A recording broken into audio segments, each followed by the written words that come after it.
regular board meeting of the Ross Valley Sanitary District Board to order, April 18th, 2018. It is 5:02. I'd like to ask for a roll call. Okay.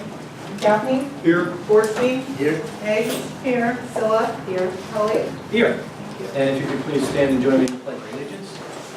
I pledge allegiance to the flag of the United States of America and to the republic for which it stands, one nation, under God, indivisible, with liberty and justice for all. I'd like to call for a approval of the agenda.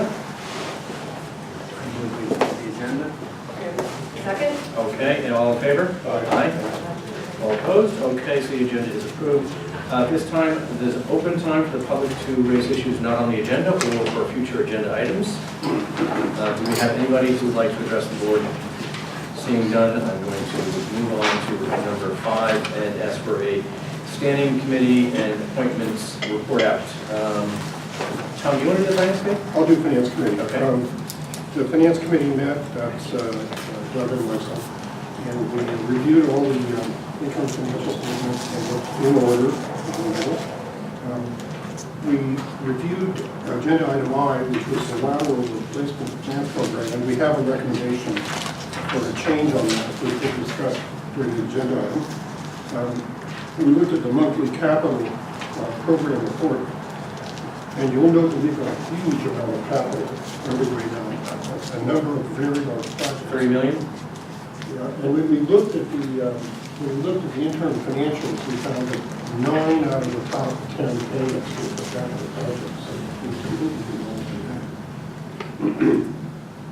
we got a copy by going of the monthly legal services report. It's up a bit, and still under our budget. Yep, and still under what the peaks of last year's have been. And then we have something that is a cost item that's below the manager's limit. So, but it's a very interesting proposal for actuarial software for JASP 75 and JASP 68 if we want to do it. But it's the full accounting, and we can do our own accounting of this very complicated system, which is causing so much consternation. So we think it's a really good idea. It's not just consternation, it's a lack of knowledge. I have a lack of understanding. Both. We've asked for numbers, and the numbers aren't available because, we need the actuaries to do their job and tell us. And as soon as the actuaries do their job and tell us, the numbers are off again, because that was 2 months ago. Yeah. But even the unfunded liability is complicated. So that's the finance committee. Yeah, we also looked at the lateral program. Oh, didn't I do that one? No. Yes, I did. They said we've got some recommended changes. Yeah, good. Okay. HR committee. The HR committee met, and there were just a few things on the agenda. The main thing, and we're going to go over them in tonight's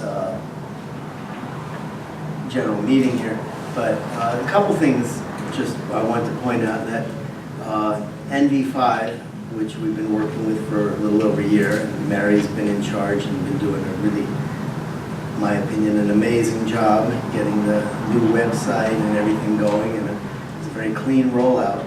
But so far, they're about $30,000 under budget for the year. So, Mary's really been watching the bottom line very closely there and making sure that we're getting that done correctly. We're going to be asking the district to sign an agreement for next year that is significantly more, mostly because we, as was just mentioned, we're going to have so many projects in the ground, and we'd like NV5 to help us with their specialized approaches to really doing a public outreach program and getting ahead of the curve before we get stuff in the ground, so that people aren't saying, hey, what are you doing? They're going to be saying thank you for getting it done so quickly, which will never happen. But that's the plan, is to get out in front of that so we have less problems and less surprises. So that'll also be coming up. And the rest of it we're going to discuss tonight. Okay. CMSA? I'll do that one. We reviewed CMSA's GASB 75 report, and actually, Ken, the person there, did a really good job of explaining it, I must admit. And the big issue there was that we're showing like a $2.5 million unfunded liability. But we have a plan to get us out of it, and so we wanted to put that information in the background, the introductory summary of the report, because it looks like, gee, you've got $2.5 million and nothing's mentioned about it. And so we had a big discussion at CMSA about putting that in there. I think I got it in there, I'm not sure. I really wanted it in there, and I can chase it. What's the plan? Pardon? What's the plan? The plan is that we are funding it over we've developed a plan to fund it over 30 years, but we're overfunding it, so it looks like we're funded with just our current payments in about 19 years. We're putting it into a trust fund, so when we hit that 19 years, then we don't have to pay anymore. And that's the theory. Yeah. It'll then pay for itself out of that fund which we've been funding up front. Okay. So we have that insight. And if interest earnings are less than projected for the last several years, they've been above. In fact, since the start of the plan, 2010, they've been above our projections presently. Say interest earnings go below, then you'll probably get closer with 25 years. But it isn't a big, what we've seen is that the payments aren't a giant jump. They're pretty much what we're paying now. So that's the situation. It's not, it sounds bad, but it isn't. Then the other big thing we did was review the JPA agreement and the progress on that. And we had a big discussion on that one. And we wanted to include our language on withdrawal. Mm-hmm. And that is that you can't, if you want to withdraw, we think it's probably, it's probably a small probability that somebody will withdraw, except optional. They can withdraw easily. And so we wanted to put in there that you can't expect reimbursement or any kind of financial gain if you withdraw. And we barely got agreement on that one. When it comes to alerts for withdrawing, I thought you were referring to something else. That's going to be coming up. I know, The other, that was kind of what I thought was going on. the other item is the Marin Clean Energy, which 2 meetings ago, it was a good discussion about whether we should sell our excess energy from the food energy program to Marin Clean Energy or PG&E, and we decided it wasn't an absolute vote. It wasn't a unanimous vote, but we decided we would, with a couple of minor changes, not changes, but interesting ways to fill out the form. Instead of putting down a number of exactly how much we would sell back, we put a range about how much we would sell to Marin Clean Energy. And we accepted some disagreements, some difficulties, but they signed off on it. So everything is signed off. We're all ready to go pretty much with PG&E. We're doing some final interconnection stuff with them. And sometime in the next year, we should be selling our excess energy from the food to energy program to Marin Clean Energy. And then there's one more thing on the JPA, and that is that we want them to look at the governing board instruction. Well, hang on. That's coming up. That's on the agenda. Discuss it, It's yeah. on the agenda. Yeah, so we'll talk about it tonight. Yeah, we'll talk about it. Okay, Pam, North Bay Watershed. Yes, I went to their conference on April 6th. It was an all-day event. The title was Extreme Future, Fire, Floods, A Rising Day. I think it was close to sold out or sold out. It was an amazing day. Grant Davis was the keynote speaker. He's a very good speaker, very articulate. And then there were 3 panels. The first panel was on responding to a rising bay. And the takeaway is that it takes years to permit these new projects for any kind of rising sea level. And they talked about various projects throughout Marin. The Coastal Conservancy also talked about they are going to be giving money away, I think it was like $25 million a year, to help smaller, quicker projects. So that was discussed. And it's, like I said, the permitting process takes years sometimes, and so with the way the bay is rising quicker than we realize, it's becoming a very vulnerable situation, and so they're trying to figure out how can they move things along, you know, what it's like to do permitting. It's very slow. Then the second panel was preparing for the new normal floods, and this was also included in a lot of this projects getting ready. And one of the big things in leadership was to be able to educate early, and because a lot of these communities are going to be very impacted by sea level rise. Talked about moving on to the fires. Talked about what did they make. They had like a summary on during the fires and was maintaining a focus, but also being prepared. And I mean, they really talked about how to prepare way in advance, not only with your agency, but also the community.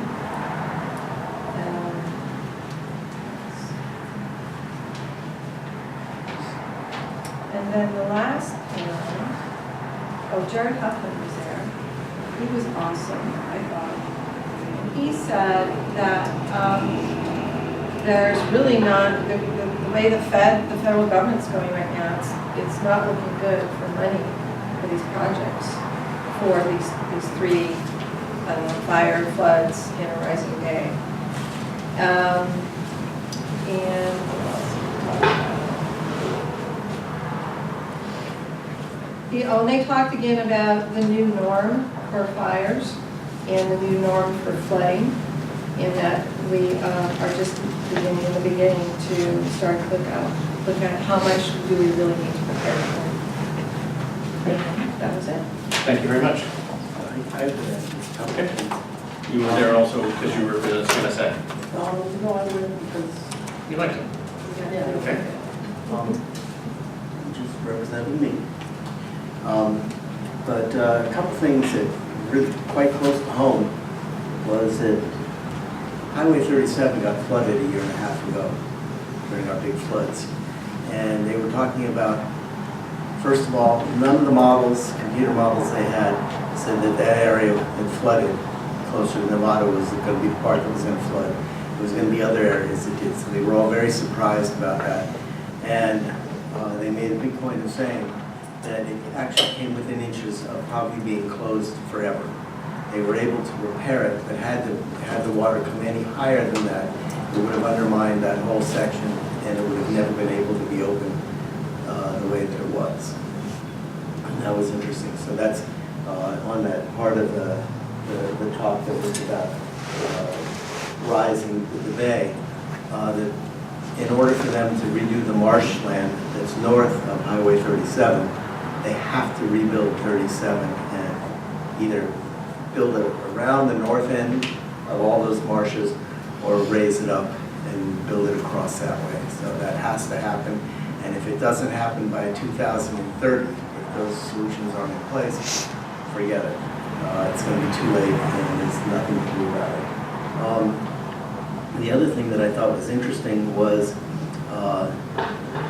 the area that burned from Calistoga down to Fountain Grove and College Park actually burned in the 60s also, almost the identical footprint. And what the articles didn't talk about when it burned this time was that not only did it burn then, but apparently it has burned every 40 to 50 years before that and before that we have written the history of that area. And they said that they made a mistake in the 60s after that fire is, oh my God, let's put down vegetation and get some stuff built as fast as we possibly can. And they put in Douglas firs and eucalyptus and lots of other things that acts as wonderful fuel that burns really, really quickly. And that may have helped move the fires along this time. Maybe not, but they were concerned about that. So this time, after the fires happened, rather than immediately say, oh my God, let's plant and go for it now, they're actually trying to come up with a plan and figure out what do we plant that's going to help it so that we're not actually fueling the fires and we're we're putting in and growing indigenous plants that have seen this before, apparently every 40 to 50 years, for as back as anybody can tell. Okay. It was an amazing meeting. It's a good one. And also to add, prior to us being here, American Indians burned, and they did burns. The burns haven't been done in decades, and so you've got this fuel buildup too, is also what's happened. We talked about that as well. Okay. The consent calendar, matters listed on this are considered routine, and we have to enact it by one motion unless somebody wishes to pull something. Is anyone in the public or anyone on the board? Well, before we do that, I'm going to ask you just a quick question. The disposal of the surplus district-owned property vehicles, how did that work last time? I mean, what were the results? I know we did it, I remember it. I Yeah, don't remember what the results were. off the cuff, I don't know the specifics. I think we ended up going the commercial auction route for the last batch. They were, it was more of, I think, a mix of more like your light duty pickups and so forth, but you guys know off the cuff? I don't recall. Yeah, exactly what was your specific question about the? The results of this, that they did. We have, Oh, yeah, they, I think they did a memo for the finance committee. You might not have been on the finance committee at that time, but we can recirculate that. They came in at or a little over what the estimated. well, look, I was asking that add on more is good, that's fine. Yeah, Can we just make sure we get a memo to the finance committee on this one after it's done, so we just don't have it? Yeah, something similar to what we did last yeah, time. absolutely. Yeah, It might be nice to give it to the board, just put it in the consent. okay. Yeah, this is a, both in that last action and in this one, we're doing a little bit of catch up. We knew we had sort of accumulated quite a bit of excess old fleet. So that's why you see the number of vehicles. This is definitely on the high side. But I think we can just make that a standard practice when we do disposal through auction back to you guys. Just let us know Yeah. how that We'll went. definitely recirculate that original memo from the first surplus vehicles to the full board. We can do that. Okay. If I wanted to buy a rodder,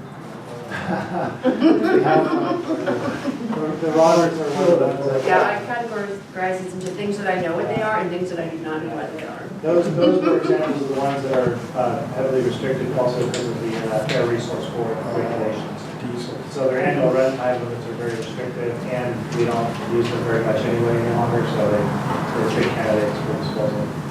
Okay. Do I have a motion for consent? I'll move approval of the consent calendar. Second. All in favor? Aye. Opposed? All right, passes unanimously. Item number 7, consideration of awarding and authorizing the general manager upon review and approval of council to execute construction contract for the pump station number 15, Kentfield Pump Station Improvements Project with Anderson Pacific Engineering Construction in the amount not to exceed $2,088,000. Is there anybody here from Anderson or not? But we have others that can address questions. So just as a quick introduction on this. I'm sorry, what you're pointing at, no, I just want to make, for the record, you're pointing out that we have 2 people from Cavallo who, on the next item, would be considered to be the management services for that. Gary? Correct. Yes, sir. And Andy? Andy from Cavallo, okay. So back to you. Okay, very good, thanks. So the pump station 15 upgrades have been, they were a project first identified when we did the 2013 asset management plan. And pump station 15 has long been identified for needing a full overhaul of essentially everything that deals with electrical and instrumentation and control inside the pump station. All of that equipment is at or past its useful life, and some of the technology is quite out of date. So this need was identified, but it wasn't the highest priority for the pump station, which is why it's taken a few years to come to construction. Pump station 12 and 13, which are in construction now, were clearly identified as the highest priority relative to their condition and needs. So that's why you're just now seeing 15, and it does not involve, just for comparison purposes, some of the same extent of overhaul, but it is quite extensive within 15. Basically, all of your heavy electrical equipment, everything instrumentation, controls, and much improved bypass pumping capabilities in the event of pump station needs capacity, and also a complete link with the CMSA regional SCADA system will be included in this. So that pump station will have remote monitoring alarms. And there's no remote monitoring of that 24/7? There's 24/7 remote alarming only at this point, Doug, and there is limited flow metering available to operators through a web hosted service we've had for a few years, but it's a very minimal, put it that way. So what the action before the board this evening is for the award of the construction contract, design, and so forth has all been finished. And on a somewhat positive note, relatively speaking, to the current bidding environment. On this particular project, we had what staff thinks are some pretty favorable results. We had 4 responsive bids. They were all very close relatively to the engineer's estimate. All over, though. Yeah, and it's slightly and the award, the recommended award was just over 4% above the engineer's estimate. So again, in today's bidding environment for the capital projects, we don't control that, but we do gauge that as a pretty good outcome compared to, say, our last 2 bids where we came in 100% over their estimate. Kind of had to scramble. So this is kind of the feedback we've heard from other districts around the Bay right now, that the cost trends you're seeing in the bid environment can be very dependent on the nature of the work. So are you doing kind of straightforward underground work? Are you doing pump station, mechanical, electrical? We talked recently about the bridge results, so that's not ours, but in terms of Larkspur's One Air Bridge, each of those sees different patterns right now, and so we'll take this one as a positive, given the competitive bidding. Otherwise, pretty straightforward in terms of the scope of improvements, and the financials are presented in the staff report. So we'll open it up to questions, and Captain Hayden is here from the asset management group. How many pump stations, when this one's complete, will we have the 7 by 24 hour monitoring? Will that be just 12, 13, and 15? Well, 15, we're looking at getting 10 and 14 also in that. Yeah. But right now, it will be just 12, 13, and 15. Yeah. So again, they all of the majors have 24/7 alarms, but very minimal information. Just tells you there's an alarm, we send out an operator, etc.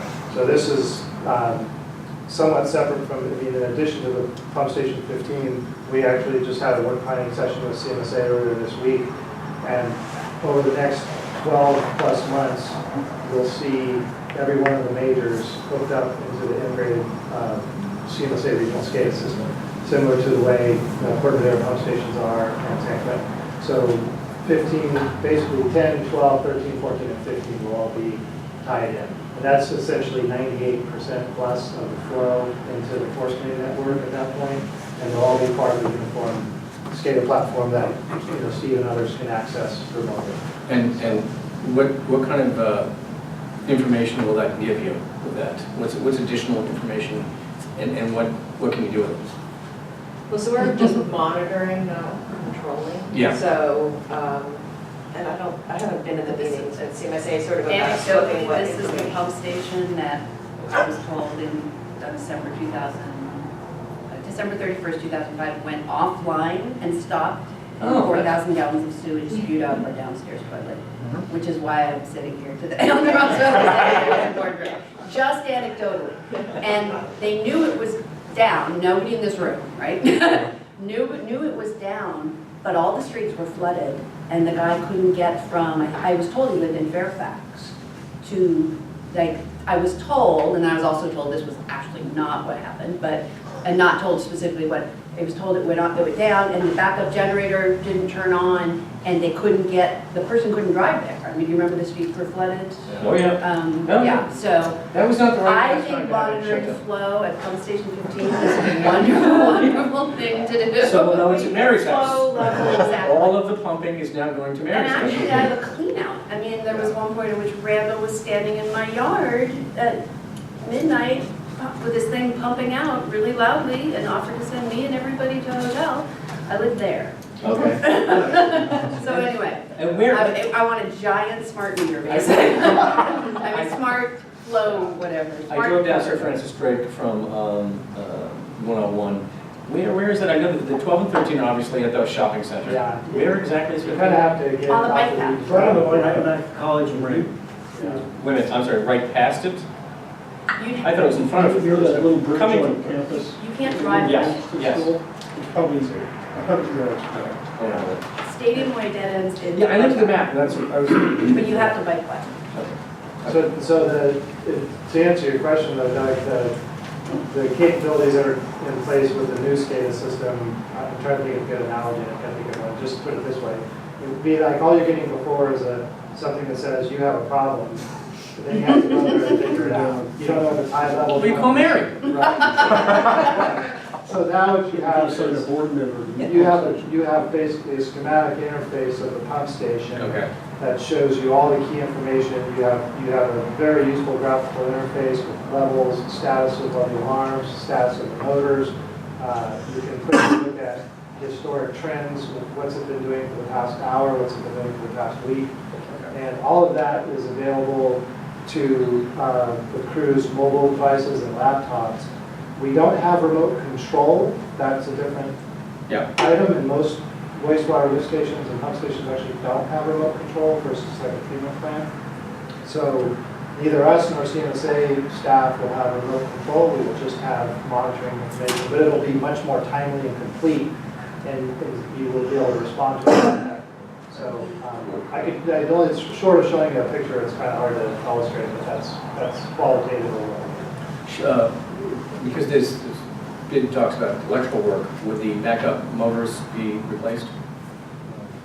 The backup generator? Well, that Generator. Okay, probably. No? Not the No, generator. Isn't that a great big generator? Yeah. The giant one that has no back.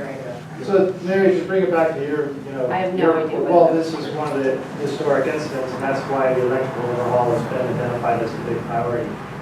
That pump station, some of the board members that were around for this, we realized that there was just a whole host of very major electrical bugs with that pump station that no one here could give a definitive answer to as to how do you solve it. And so it was things like the generator not kicking in, the large switch transfers that have to occur.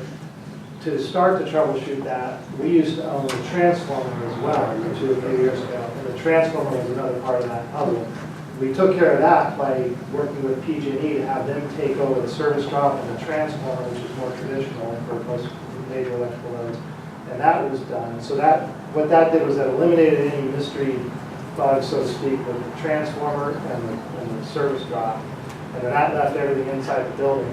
The generator itself, by all assessments, is a fine generator. It's a big generator. It'll handle those pumps, but there's been unreliability in terms of the transfer and switching mechanisms that have to happen, right away when it goes down. So that level of uncertainty with the major electrical systems is part of why it's like, you know what, it's all old. Just don't try to solve it. Take it out at this point and redo it. When was the history started? My understanding. We did a series of upgrades between 2002 and 7. My Yeah. understanding is on these three pump stations in particular, we've got electrical systems that are so old that the parts are no longer made for it. And in order for us to have spares for that, we actually had to go find people, other districts who were doing the same thing that we're doing and taking out their old stuff. And we were able to, if I remember correctly, we were able to purchase some of their spares that they had. So we're running on empty. So now what you're saying is now we're selling spares? Down the chain. But so the first step we had the designers do on this was to do a ground zero, like, look at the station, look at everything that we've done, and tell us exactly what needs to get done to bring it to a current state. But is that included in this, then? Is there a lot of electrical? Yes. Because I don't see it. The variable frequency Well, flow drive. control and bypass. Right. And that's a good example, variable frequency drives, which basically help power the pumps and give them the operating flexibility. Those units have also been identified as we can't get spare parts for them anymore, they're not considered reliable. And in most cases, if you lose the VFD, you don't have an option to run the pump, it depends if you have a certain bypass capabilities, but with this pump station, if you lose the VFD, you lose the pump. So those units will get completely replaced. And just to give you a sense of the change in technology, those will go from kind of those refrigerators, if you've ever been in that unit, you're going to go from these refrigerator-sized electrical cabinets to, how big are the new ones? Like, I don't know, call it roughly, yeah, and they're just a much more efficient modern units. So that's just an indication of the kind of- CSD, will you expect to see energy savings? Good question. I don't, off the top, I would say yes, because, yeah, all of the operating parameters are going to be more efficient. Pumps and motors more efficient, so yes. Is the exterior going to be the same? The outside? We're not building anything new. I remember we had a problem. We talked about some improvement with the, around the roof line or some, so very minor. Minor aesthetic. Very minor. It actually abuts the sort of College of Marin natural preserve and bike path. And it won't even affect the flow of the bike path, right? Yeah, we're Because fully it's set back locked, to yeah. us, We're going to do a landscape. so. Oh, actually, well, that does remind Well, me. there, yes, this neighbor, remember? They were here and they were really upset. Oh, no, this is totally the other side. The No. Kentfield Planning Advisory Board women told me they have some money for like tree trimming or something. And I really don't understand why, but they said, if you need any trees trimmed around the pump station, let us know. There's been some sort of allocation of funding, so. Well, we that in actually the back took of care your of most of the trees. We I did. think there might be a few. We did a cooperative, it was within my signature authority, so we did a cooperative project with College of Marin and Prince Court of Bear Creek to take out some of the utes and the pines and so forth. Maybe that's why they're having trouble figuring out how to spend whatever this. Well, if there's any more trees to be trimmed, So, Yeah. yeah, I'm you can. going to take them up on that. You know, it's interesting if you look at the specifics on the bids, how different they can be. I mean, the one that got me the most was the specific infrastructure sewage flow control and bypass at 50, whereas everybody else was at least triple that. So I'm kind of glad we passed on civic infrastructure. And our engineer was 5 times that. Yeah, yeah. Well, I noticed that our engineer was the winning bidder today. The engineers, what? Was the winning bidder. Yeah. We don't like that. They don't like that. Do they know the engineers bid? When they Do give them what the estimate is, yes. Really? Yeah. And then We don't give them the details of the estimate. Why? We give them the dollar amount. Why? Give them a ballpark. In a sense, Let yeah, them range do of it. the- I'm not, No, I say, give them the winner. Yeah. And we have an allowance for ourselves. We say put in $100,000 for the district. For what? Well, it's number 8 in the list of expenses. It's $100,000 for district use. Because we'll use our staff to do those. That's for the, no, so that's for contractor work, but then staff can direct them to do additional work without coming to you for a change order. Just for a modest So amount. it's almost like a contingency. But it's only with the direction from the district or our representatives. 40-year-old remodel. You know, we're gonna spend some money. any other thoughts on So I that? have a quick question. Even though we say not to exceed, that has nothing to do with change order? No, that would be a change order. Right, if you have a change order, then that's a basis for a change in the contract. Yeah, we have We to say change no. order. I don't know. I just budged the way that's worded, but that's all right. I understand. There can be things that can come up, like when we did the Magnolia pipeline there, We just where approved at the some last change minute, orders. at the last minute, About to. the city came and said, you know, you can't do it the way you wanted to, you have to move it 6 feet over this direction. And it had nothing to do with the people who were bidding. it had to do with the city came and put restrictions on us and we had to go back, and that's a change order. Yeah, that's not the builder's fault, so that's fine. Any thoughts, Karen? Andy? Do you have? No, he'll have thoughts on I know, his. so I'm asking on his. Well, we were, Anderson Pacific is the low bidder in part because they are your contractor on pump station 12 and 13. This is fairly close by, as you know, and it makes sense that they get the bid. We're not sure if we're happy or not, but we'll let you know in about They don't hate us yet. Correct. That'll come. They may hate us, but they don't hate you. Well, that's supposed to. That's the job. Any other questions, or, okay, can I have a motion? I move that we approve. Hold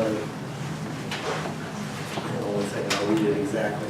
Award and authorize the general manager upon review and approval of council to execute the construction contract for the PS15 Kenfield Pump Station Improvements Project to the lowest responsive and responsible bidder, Anderson Pacific Engineering Construction, Inc., in an amount not to exceed $2,088,000. Second? All in favor? Aye. Opposed? Okay, the motion carries. Item number 8, consideration of authorizing the general manager to execute task order number 3, construction management services for PS15 Kentfield Pump Station project with the Cavallo Group in the amount of $259,890. And yes, we have Gary and Andy here. So this one doesn't need a lot of introduction. Nope. So yeah, this is the corresponding construction management services contract for pump station 15. I won't reiterate, you've got the staff report in front of you, it's pretty standard. We do have representatives of Cavello and Catherine to answer any questions. The staff report does address the basis for recommending using Cavello services under our master services agreement. And similar to what we just talked about with the contractor, though this is a different contracting mechanism. In this case, Cavello is also doing the construction management on pump station 12 and 13, just down the road. So there's a good continuity of knowledge base and experience working not only with that contractor, but with district staff and the whole setting. So the staff report notes some of the checks we've done on the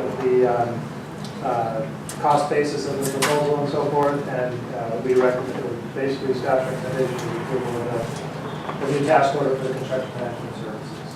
And that, Well, if that's the case, then how does staff feel about the construction management at 12 and 13? 13, I think so far things have gone quite well. That's a very high visibility, high impact work area that to be recognized, to give credit to the volunteer management folks. We've worked very closely together to keep that project to have minimal disturbance, and I think by all accounts so far it's gone very well. We have some usual construction snags, and the contractor is nearly done at 12. They're shifting over to pump station 13 back in the corner, which is The bigger one. not to paper it over. Yeah, there's been some challenges with access issues and so forth. We're working out with some of the private property owners around pump station 13, but otherwise, do you want to add anything to that, Catherine? Or, What's the timing on this project? How long is Done by the end of the year. what? By the end of the year, we'll be done. That's the schedule. Where's that? So that's Yeah. 8 months or something like Which is aggressive considering all the electrical equipment that has to be, the submittals have to be approved and then fabricated. That's one of the challenges, is the time. The other challenge is I now find out that Director Silla. You didn't tell us that.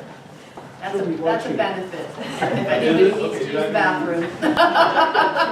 So what do you do? Everybody You knows have where I one live. person on full-time? No, it's several folks.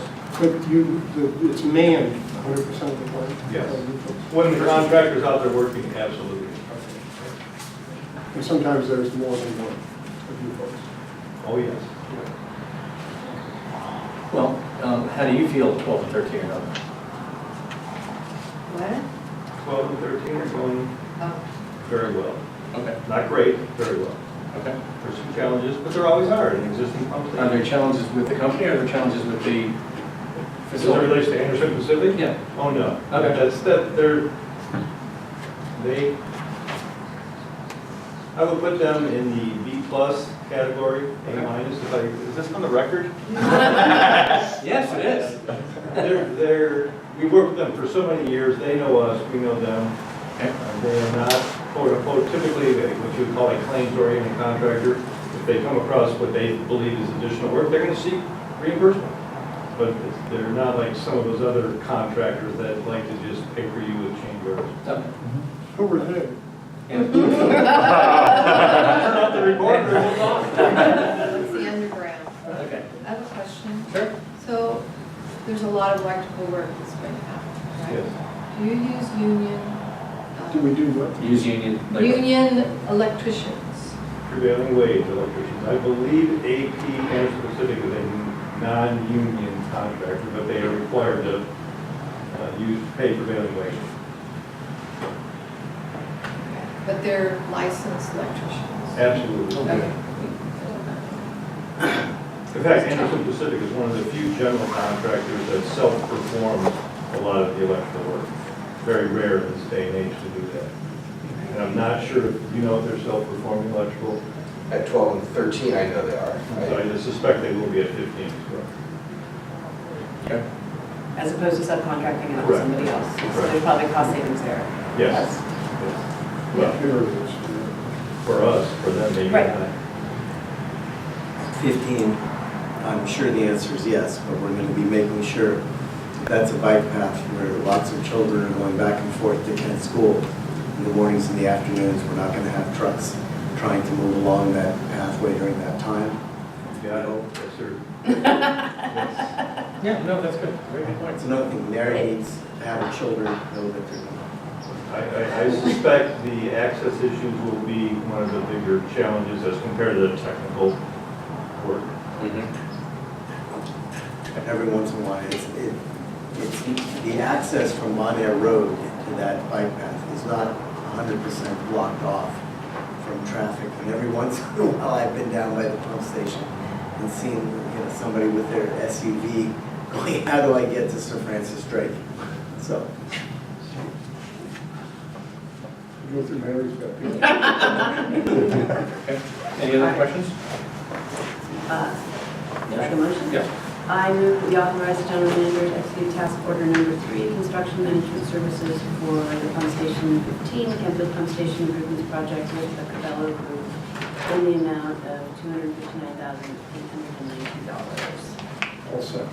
All in favor? Aye. All opposed? Motion carries. Thank you very much for coming. Number 9, consideration of adopting resolution 18-1541, amending the framework and guidelines for the lateral replacement grant program, which we did talk about at the financial meeting. Is this some of the changes? Some changed language. yes. One of the things we asked for at the financial meeting was, and again, we've spoken about this on the board before, we don't really want to take people through hoops that they don't need to be put through. And so we don't want to ask for 3 bids, and we don't want to ask for any bids. We're recommending they get a bid, but, we talked about this. The grant program is $1,500, and I think specifically Tom asked Steve or somebody, is there any lateral replacements that are in the nature of $2,000 where they can kind of jack it up? And the answer is no. It's 4,000, it's 5,000, it's not. So, if they're getting a bid that's not a good bid, that's on them, not on us. I think we want to make it easy. So that was our suggestion. So 13 has changed a little bit to read, the property owner must obtain 1 estimate. Dated, we have to have some documentation. Dated within 90 days of the application date from contractors holding an A, B, C36 or C42 license with the California Contractors State Licensing Board. That will also qualify with the agency having jurisdiction over the right-of-way for any required encroachment permit for work to replace land. We dropped off, the district will use the lowest of the 3 estimates. But you see that the reason for that is that we give half of the lowest of the bids. So there is a possibility that if they get one bid and it, for some reason is weirdly high, we end up subsidizing. No, that. only, we're limited to 1,500. Okay. Yeah, so typically, and that was, as you noted, Doug, you know, part of the thinking, and you know, we're trying to balance the, having good checks and balances on the use of the public funds, but not having it be too onerous in the, you know, for the customers using it, and with the average price being somewhere around $7,000 and above for the work, as you noted, that $1,500 grant isn't really much, we don't feel there's a lot of risk of abuse of the grant program. And we can always revisit it if we feel Right. it has been. Yeah, there's still checks in here where we still see the qualified bid, we know it's a licensed contractor, we still get the video inspection, so that has, you know, that verifies the condition of the property. So those checks and balances are all still in there. And as you noted, I always like to remind the board of this, everything related to the grant program and the lottery program, we like to take try something, monitor it, see how it's going, Yeah. and make a change. And that's proven to be, I think, a successful strategy. And it's the same thing that East Bay Mine and others have emphasized to us in the past when we were borrowing from their program was try it, do a year, see what feedback you get from your customer base, and then make changes. So that's sort of what we're doing here. And that change that was brought here and is in yellow highlight is the result of the financial committee meeting on Monday. What other changes did you make? You want to talk to the board about? You want to run through real quick, Catherine, just to highlight the Yeah, so we added criteria here for funding to really clearly define the funding for common interest developments. Yeah, which is They're really putting helpful. into their corrective action plan phase. We have, proactive people that are coming to us already to replace their infrastructure. So this really clearly defines the qualification criteria for the common interest developments. And we would include a specific budget portion of the budget recommendations for that, for the lateral grant program, so that you can see that, the impact of that. We eliminated the pre-qualified contractors list. We Yeah. found that to be more problematic than helpful. So we added requirements for them to have the licenses to do the pipeline, the sanitary sewer pipeline work, and then also the qualifier, if they're working in the right of way, they have to meet the agency kind of jurisdiction over the right of ways requirements. We've had that be a problem in the county of Marin and in Selmo. I've had concerns about some of the contractors' work, so they need to be able to qualify for that if there's a permit component. Haven't we had problems with overflows because of these, stuffing things down into our pipeline? Has that been is there something we can do about that? Well, it's somewhat kind of separate but related. Overall, Tom, I mean, the big contributors to our dry weather SSO risk nowadays, it's largely not the structural condition of the system any longer, there's the improvements and the improved operations and maintenance and so forth. It's really illegal debris, improper disposal that you're referring to, so that's the wipes, the balls of rags. By improper disposal, I mean things like construction debris and so forth that are put down the sewers. And then the third category is substandard laterals, basically where rocks, dirt, roots, et cetera, are coming into the public system and then causing a blockage. So that's kind of the nexus between, the lateral grant program and SSO risk. But I don't know if that quite. Well, do we watch them when they tap our pipeline? Is that, you're trying to have Yes. the core staff? Okay. Well, we inspect, they need to leave it open for our distribution inspectors, so they can't close that up before we're actually open. When Roto-Rooter or one of the other agencies comes and cleans out a big giant root ball or something in a lateral, are we aware, because I've heard of sometimes when there's debris that comes down the lateral, are we aware of that? work that's Most of happening? the time not, and that's something we've been doing some outreach on to the major plumbing contractors to ask them on a voluntary basis. If you have a service call and you know that you've ended up, handling some pretty heavy debris loads, just give us a call and let us know about it. We're not going to come after you. We just want to have an opportunity to go out and make sure it doesn't cause a problem in the public name. And we've had some, I think, We had positive. 6 last week and 2 this week. Yeah, those types So of. it's really, I know all the plumbers from my previous career, so they're really jumping on the bandwagon. We just So had 6 one. where they let you know? Yes. Oh, okay, so that's fantastic, because that's. It's what just we- starting up, so it's great. We made it clear, we're not trying to come after you, but if you let us know, we can send out a crew, we can make sure the public domain isn't put at risk, and that's what we were hoping So you for. just go in and check downstream from Yes. that. Right, right. It's when we don't know, and a day or two later, or some point down the road, or that thing hits a point where it causes a backup. And we would, again, that's probably, those 3 categories are our highest sources of SSO risk now. So if we can get the contractor community to give us those heads up, and we can get the, basically our customer base to not be doing the, improper disposal, those are 2 of the big risks that are coming down. So Well, there's tree roots. that goes to the lateral program.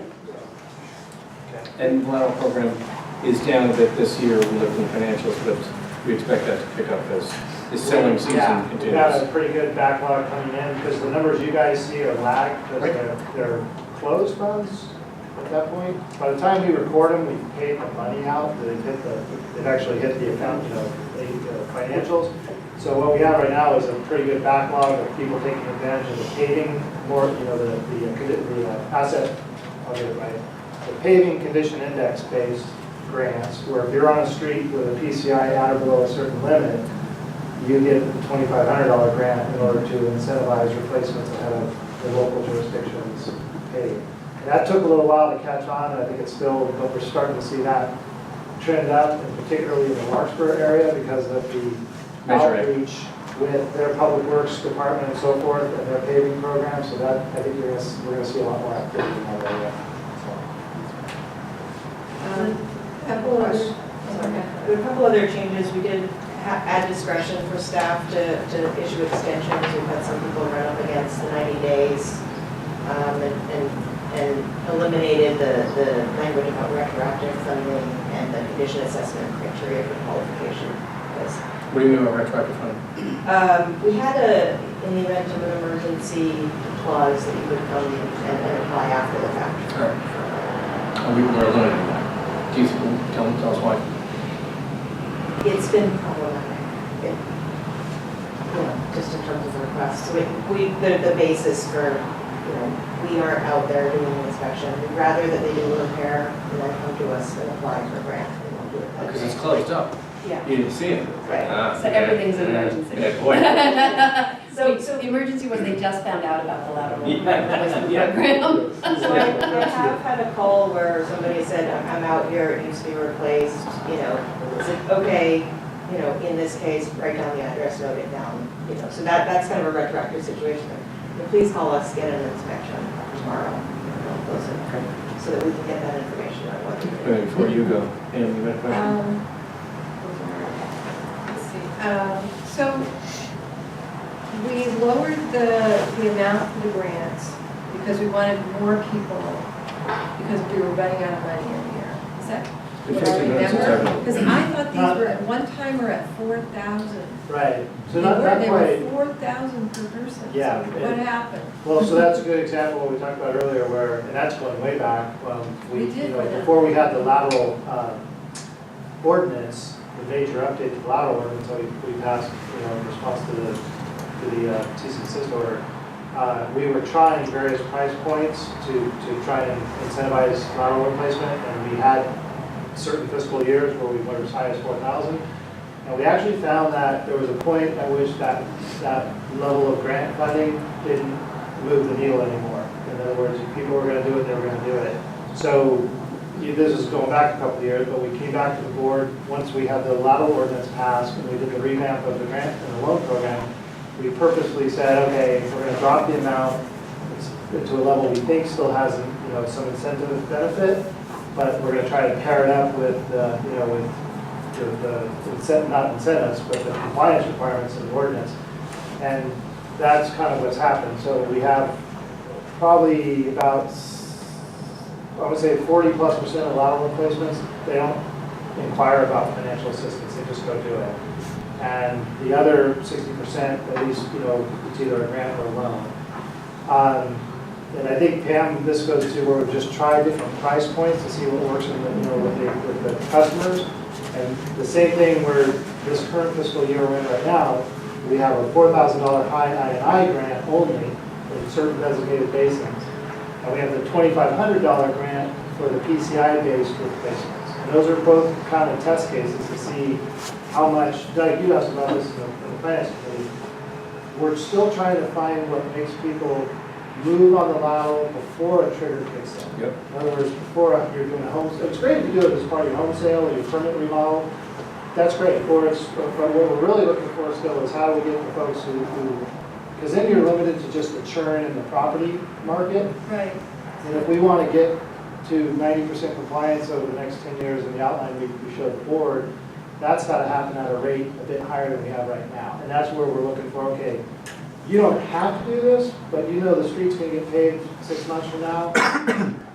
Take advantage of it so you're not boxed in when you have a paving moratorium and your sewer backs up on you. So that's what we're trying to find with these different price Okay, points. so I thought, and I don't know, I'm sorry. I thought in the East Bay Mud lateral program, if a house was a certain age, you had to get your lateral checked. It was over so many years old. I'm pretty positive about that. That I'm not familiar with. I Yeah, think if it most of the reaches trigger a criteria were certain pretty age, similar. The whole, yeah. It could be, yeah, it could be an I don't age-based know thing. how We don't care about the whole home, we only care about how old the lateral is.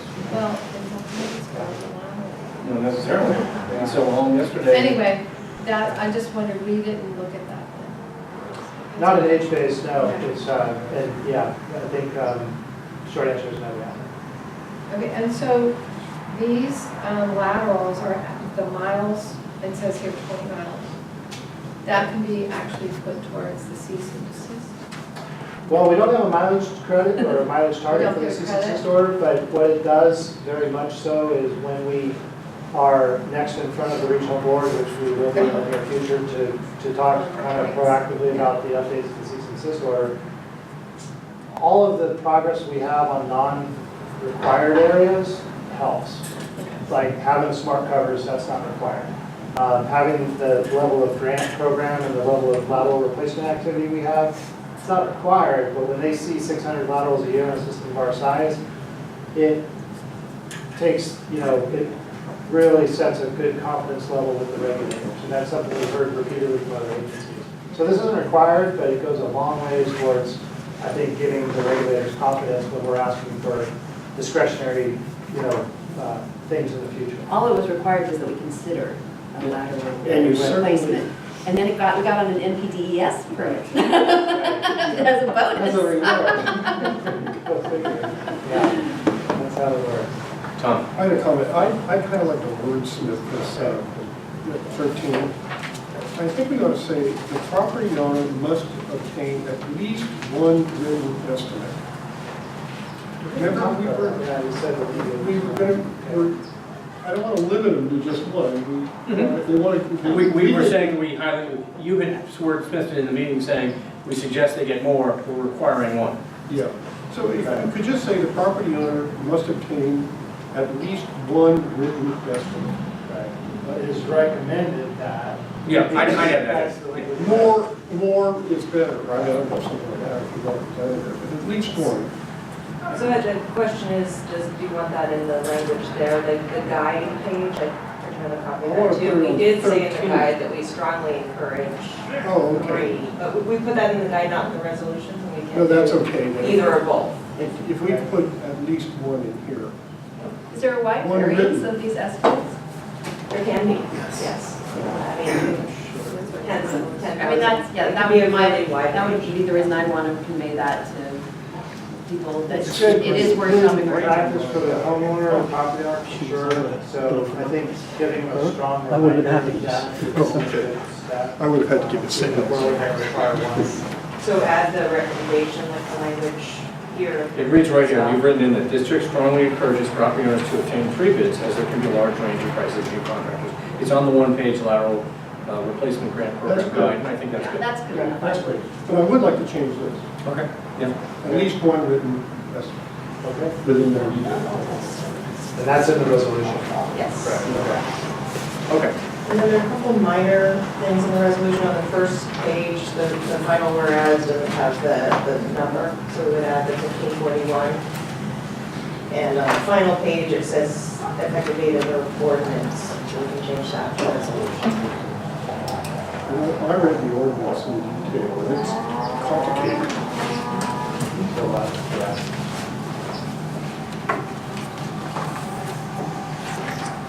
I'm really happy about the month. We do try to use the user guide, Tom, to make that as simple and like just do these things, follow the formula, so you don't have to refer to the, customer doesn't have to refer to the resolution. And district staff. As well, that's true, yeah. And we also at this point have contractors that are really aware of it, so that's actually a support. I'm happy about the multi-unit thing because somebody reached out to me about that. And we're doing outreach to the homeowners associations on this point? Right. Yeah, we have a couple of pretty good-sized complexes that are ready to start going out for bid for the improvements, so. Yeah, we'll directly contact them. We did an outreach on just where they stand currently, and their compliance status, and we'll do a follow-up for the effective date of the changes for the funding. Great. Oh, yeah, please. Okay, I'd like to make a motion that we approve resolution number 18-1541, amending the framework and guidelines of the lateral replacement grant program with a few changes. Second? All in favor? Aye. All opposed? Okay, motion carries. Consideration authorizing the general manager to execute task order number 3, communications program support for fiscal year 18-19 with NV5. Okay, so this, give a brief overview of this. We talked about it at the communications ad hoc committee. And so what this is one of a number of outside service contracts where we bring the board of this month and next month in the run-up to the new fiscal year. So that's just a side note. You're seeing a fair amount of outside service contracts because we're in that sort of pre-budget cycle. So what this one does is it basically does two things. It maintains the current level of the community outreach services and communications plan identified. And then what it does for the new fiscal year, excuse me, is it adds a focus on outreach specifically targeted for the capital construction phase of our work. And the reason that staff feels this is an action we should be considering is we've learned in various ways over the past year as the district's construction footprint has gotten quite significant in the community with the ramp up in the capital program. We've had a lot of feedback and we've had a lot of individual incidents that have indicated that we're probably not where we want to be in terms of proactive outreach and making the community that's impacted by the construction aware of what's going on ahead of time, how to get answers and so forth. The staggering odor incident that we've talked about at the prior board meeting is just one example. But our construction is not happening behind a fenced site facility. We're by the nature of the work, we're out in front of literally hundreds of properties, streets, you name it, schools, fire departments, churches, virtually every aspect of the community.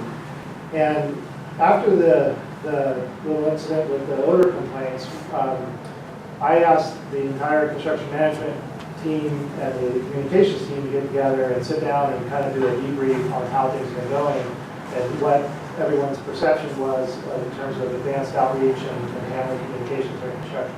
And the feedback was pretty consistent. And I don't mean to put you on the spot, Gary, but if you want to add to this when we're at some point in the conversation, feel free. The feedback was that we're not really where we need to be. We're doing the minimum. We're doing the work legally and in compliance with the requirements, and the contractor is doing the 24-hour door hangers. But that's not really cutting it, and it's not the standard if you really want a public that isn't negatively surprised by your capital program, and then getting the perception that they will then get as a result of that about the district's work. So what you're getting with this proposed addition to the NV5 services is really two things. What we're going to be doing is going into the new year, we're going to look at all of the current construction projects, what phase they're at, and what the new ones that are coming. And we're going to have advanced outreach at the 50% design stage, the pre-bidding phase, and then when it goes into construction, you'll have a certain amount of targeted activities. And those activities will vary for each project because the stakeholders and the impacted property owners will be different for each project. So you go from one bookend like the Sleepy Hollow area, where we're going to be working for the next 3 summers.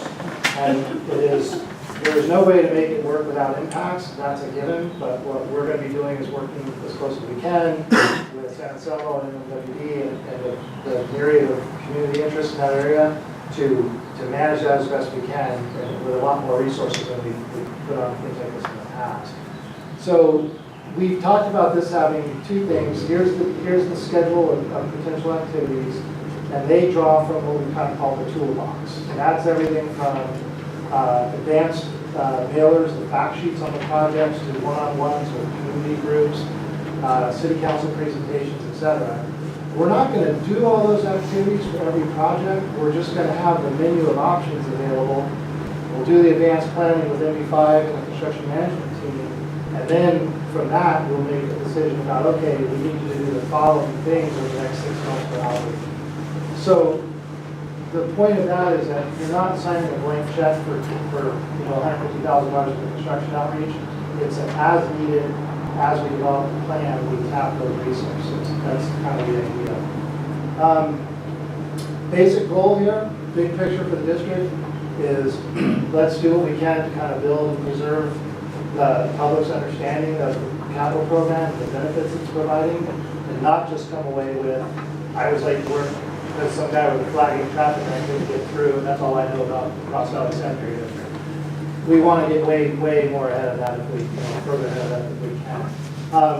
And there's zero doubt that in the next 2 construction seasons, we're going to be in some of the highest impact areas that we can be in. We're going to be in Serpentine Strait, we're going to be in the Sleepy Hollow corridor, we're going to be in the Shady Lane, we're going to be a major footprint in Ross Commons for the whole construction season. These are basically some of the highest impact areas for the public. So we want to do everything we can to be out in front of that and make it go as smoothly as we can. So that's kind of the purpose and scope, and Mary Brown, myself, others who can answer any questions. Well, 2 things. One, the communications ad hoc subcommittee is who again? Michael and there. And that should go at the beginning of the agenda. Did you do it? Michael kind of talked about it. I did kind of talk about it a little bit. That should, just for future, that should go to the standing committee report. If they meet, if they meet. But they met. Yes, sir. Okay. I think that, we talked about the fact that we have approximately $30 million worth of construction in the ground right about now. And working on it. And so we are going to be in some high profile places. We're getting a lot of work done. This is in the long term what this district needs to do and has needed to do for some time. And I'm really proud of the work we're getting done. I would like to see us, we talked about this before, get some, and I'd say a large number of large sandwich boards. And when we have construction, I want people to drive by and see Ross Valley Sanitary District, the website, call for questions. They should know it's us. I don't want, except when we do the styrene, then we should. Put San Rafael Sands. No, water, yes, Marin Municipal Water District work going on, something like that. And make sure they make the signs correct. Yes. They had our name. Yeah, they've corrected the name and they corrected. But where was I? I just got a text recently about some, I don't know where I was traveling. I got a text of a problem on the road. So I think we have to really bump up more. Well, that's the Nixle social system. media stuff. You could talk to Central Marin Police and ask how There they you do go. that, or do you know how they do? Because I get all those alerts. Yeah. And I find them very helpful. Yeah, I think construction impacted, targeted alerts are, there's so many possibilities you have today in terms of how to reach people. That's the goal. No surprises. Yeah. And the other thing is, we just made the lateral program easier. I think we have a lot of good ads on the online version of the Marin IJ I think we should change those slightly in the next couple of months to say, we've made it easier, and I think maybe if you swirl around saying, we made it easier, we're no longer making 3 bids, 1 bid. And I also think we should advertise the PCI paving condition index additional $2,500 available if your road, if your road stink, your lateral stinks, so I think we should advertise Yeah, that. the 4,000 for. And I'd say, yeah, Does So Brad- MV5 handles those advertisements currently, right? yeah. Yeah, and we were, Mary and I was talking earlier this week about, so we monitor those ads and the click-through rates and so forth. Mhm. And we're basically doing the plan is to do a refreshing, kind of refresher and update of those ads. The same copy's been in place for a fair amount of time. And for reasons like you noted, there's new things to kind of plug. And so you're going to see basically an update on the look and content of those ads. Yeah. But we do feel, and MV5 from their experience has confirmed, that there is still value in those ads. Oh, I agree. We want to try to put the money where it gets the most value. I just wanted to modify it. Yeah, you need to change that. Yeah. I don't think I don't know if you're going to get much of a click-through. I see them all the time. There's not any click-through. I see the ad, it's there. Yeah. But you could also use those IJ ones. So the grants, the PCI grant, the saltwater flow, how are you saying that? The $4,000 grant. I&I. People don't know what that is, but somehow. But then the other issue is, we may be coming to a street near you soon, we should be letting people know that we have a lot of projects in the ground and that it's environmentally friendly and it's green and it's the right thing to do for the environment, the birds and the dogs and the cats and the trees and the worms and, Well, so the one thing we've seen pretty consistently too, and this is something these resources allow us to do, is any time that we can get 2 layers of local government outreach on the laterals and the paving, for example, we get significant increases in participation in the response rates. And If it's just Ross Valley pushing it, we seem to get a certain level. If it's just, say, San Anselmo, to their credit, doing some outreach because they have a big paving program and their staff have been very supportive, they get a certain level. Anytime we get both, like we've seen recently in Larkspur, where you have coordinated local government outreach, and that's why we've encouraged the county and others to give us opportunity to do that, we see a very notable jump in participation. I think it takes more than one party knocking on your door these days to get your attention. So I wanted to add, I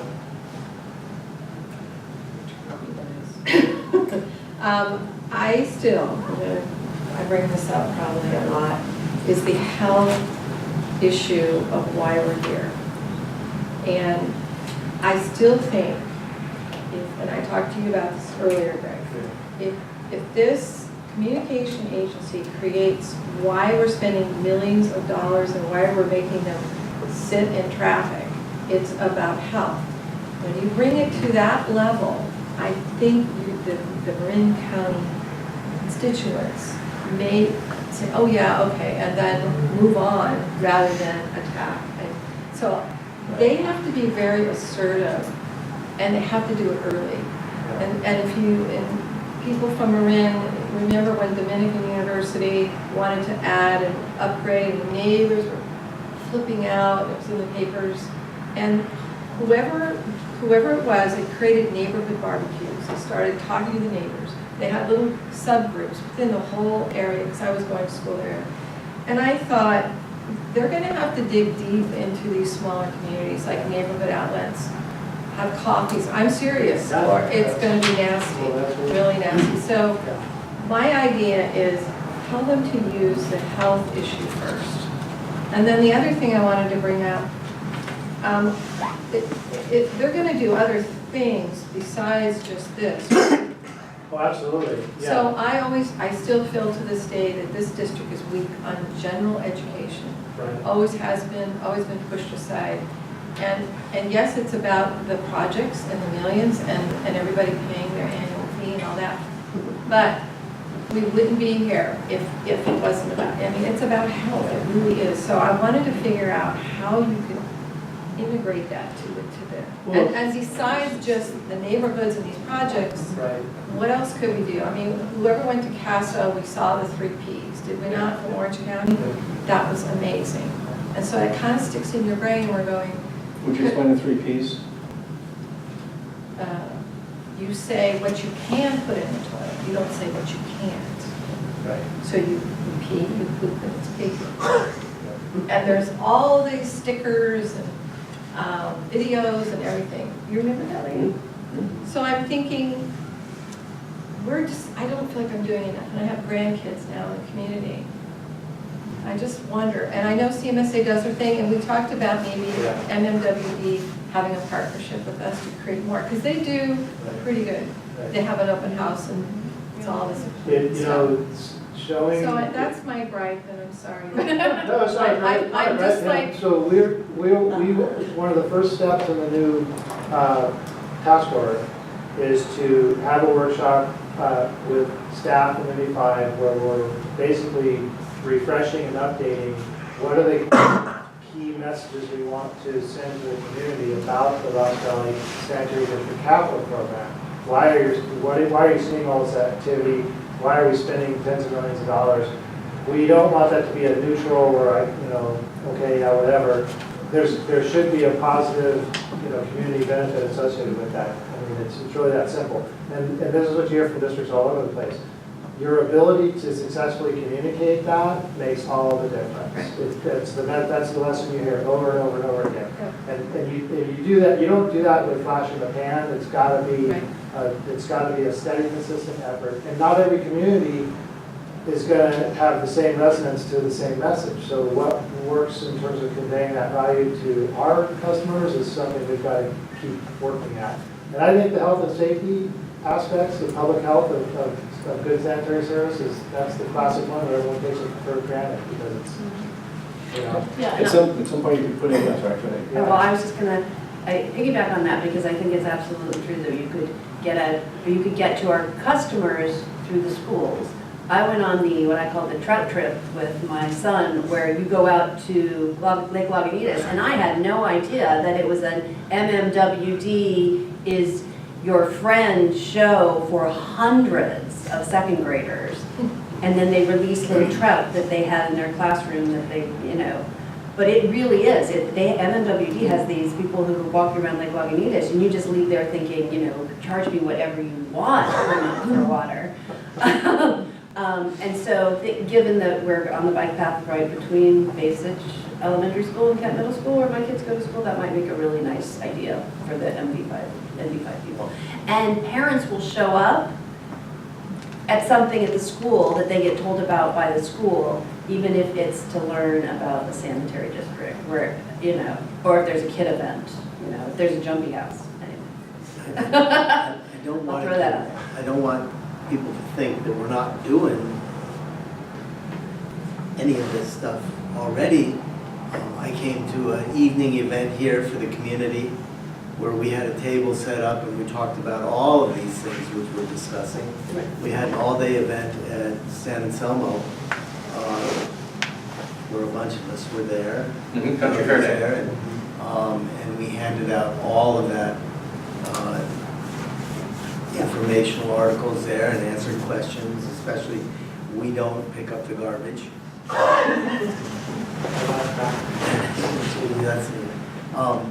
But they do a tour, Marin Sanitary does a tour for the schools. Yeah. And the pump stations might be a good, I don't know about the liability of taking some school children to a pump station, but. Figure it out. It's cool technology. Yeah, or just create like have There's caves. And this. I don't know if you were looking for a brainstorming session, but have MV5 create like something that we could ultimately put on the website that explains where, somebody gave me a book for my kids called Flush. oh, I have that. And It's a good book. they pick it up and they read it, and I feel like they know more about the sanitary system than most. That's good. The other thing we want to, I think, advertise at some point on is the idea that you can recycle your pharmaceuticals at your pharmacy instead of in your toilet. Because that's not good, that's not good for the plant. Well, Marin has gotten better about the pharmaceuticals because I'm kind of connected there. They have a lot more takeaway places now. Yeah. A lot. Well, not everybody knows that. Even Marin General has one. I will say, when There's we one look- out here. There's one around the Right, hall. there's one right here. Yeah. When we looked over this at the ad hoc communications committee meeting, I did ask a lot of questions about the budget and felt reassured that the $200,000 that we will be spending on the basic public information officer sort of functions was well worth it for 18 months if you were to consider having a district hire a public information officer as a staff member. And it is a not to exceed situation. Yep. So these, for example, I called out the media training for the staff. I was like, well, if they're doing all this, why do we really need media training for the staff? Why don't we just have the staff say, go talk to them?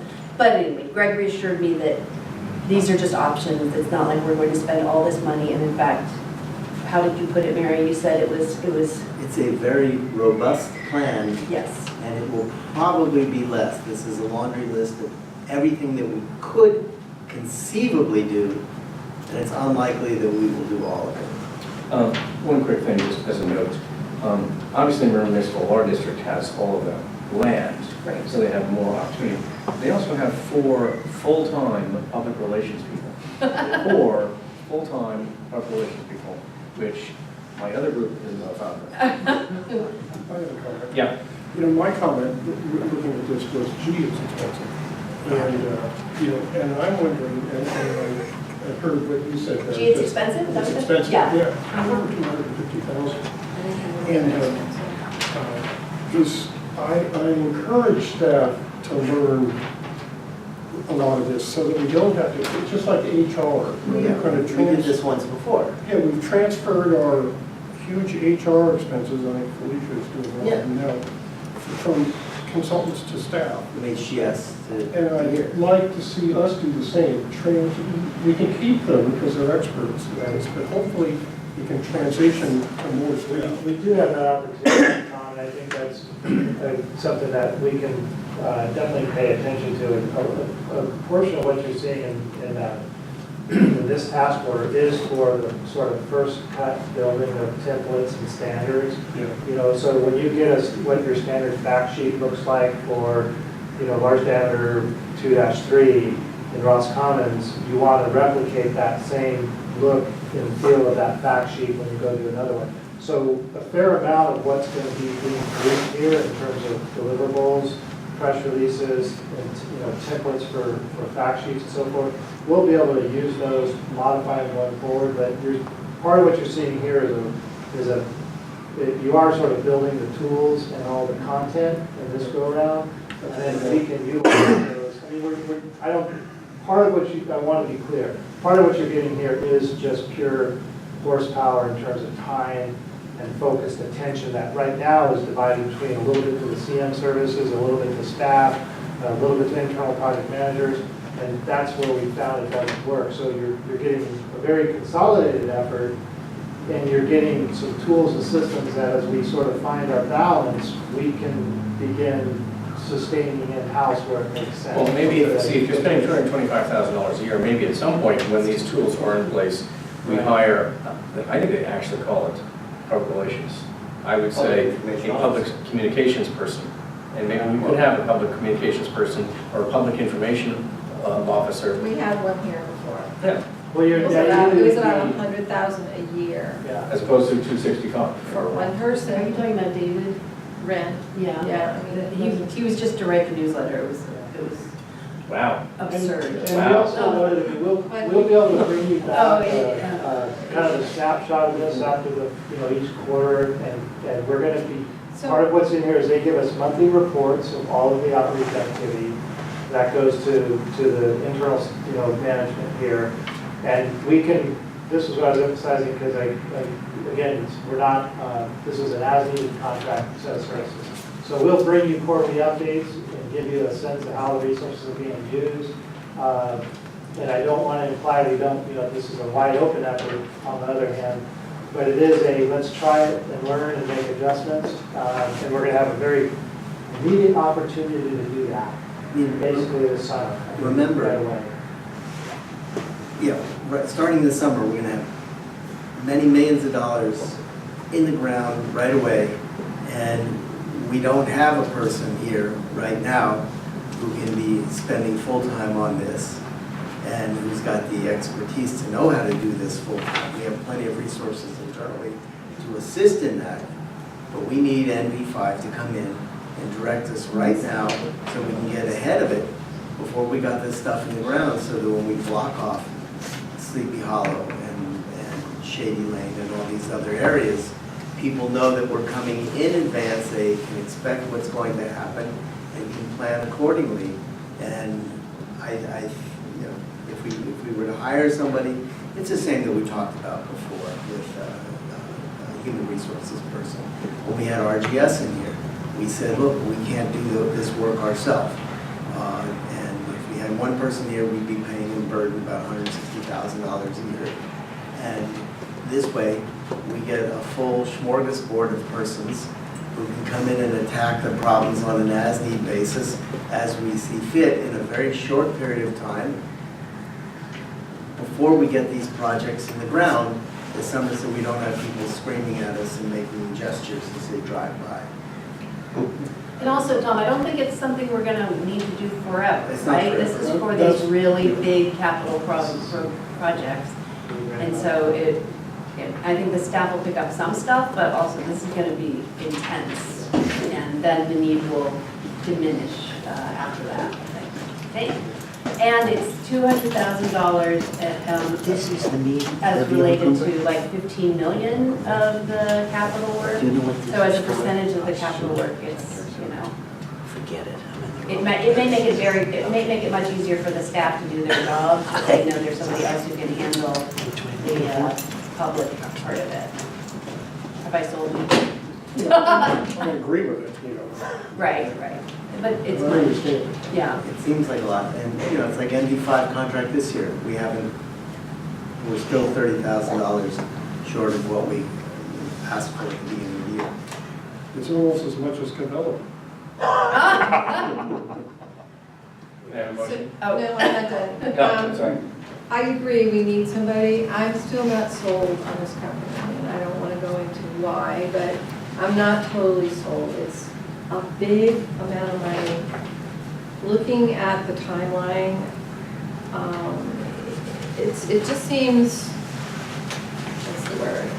It just seems too much. And I don't know why they're not here tonight. That bothers me. It bothers me. They're not here tonight for a $257,000 contract, which is, last time was 150. So I don't understand why they're not here. Well, We need can this take personal, responsibility for no, that. we need this personal connection with them. This is who our image, they're gonna project our image of who we are. So I'm skeptical. I'll vote for it, but I'm not real happy about it. So I just want to put that out there. The other thing on this worksheet is they name a lot of this mileage costs. Is that an issue? There's a lot of, you know, they're driving from San Jose and all this, and you know, there's just like multiple mileage costs. So I haven't a clue what that means. Well, I think it's the $14,560 over the life of the project. You see that- But one of these says mileage for 10 community presentations.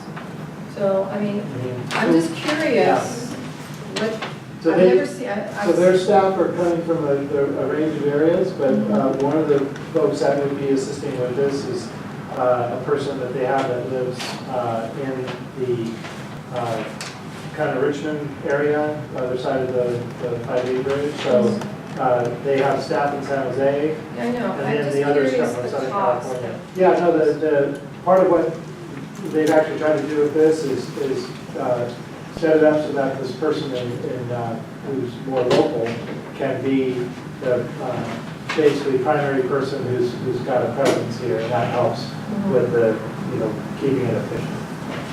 There was one other thing. Oh, so, in the event that we're not happy with the contract, let's say 90 days out, we can just, Oh, yeah, this is under a master services agreement that has a very clear termination. I think it's even 30 days from, I forget exactly, Dan, but there's a standard termination clause in the service and agreement. they, you said every month, to report out every month? Oh, their person will be providing a written summary every month, a written report on the outreach activities to staff.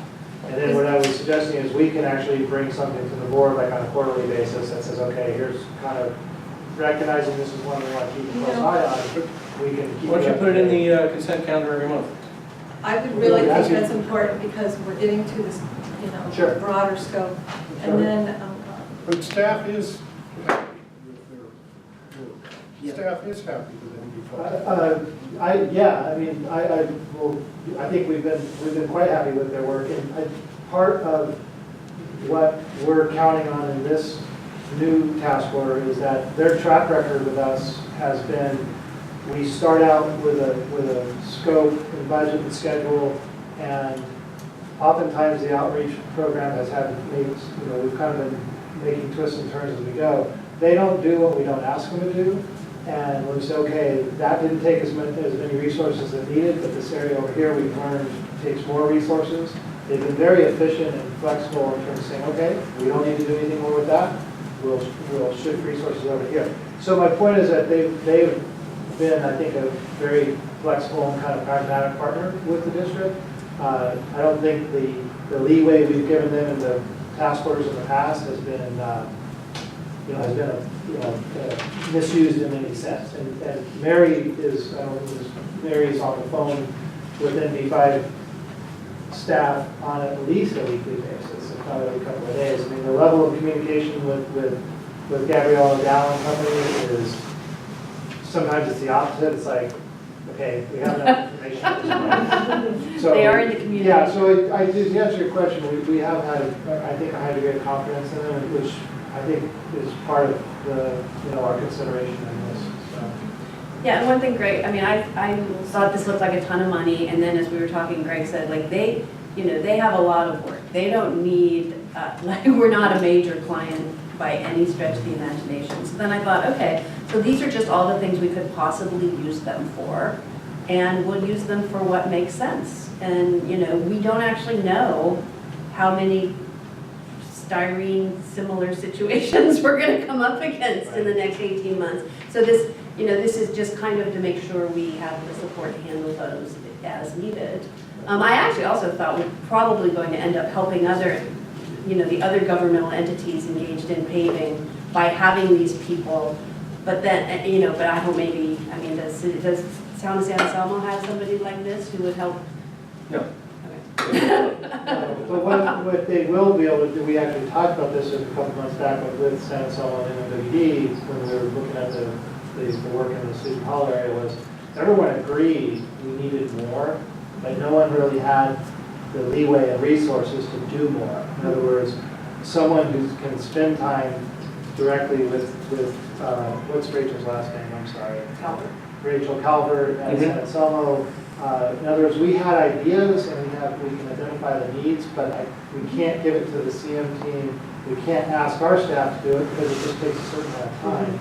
We can now then say, okay, Rachel's agreed that if we give them products X, Y, and Z, they can weave it into their city manager bulletin, they can make a plug at city council, and they can include it in this material that they heard, Supervisor Rice's office is going to distribute to City Hall. Right.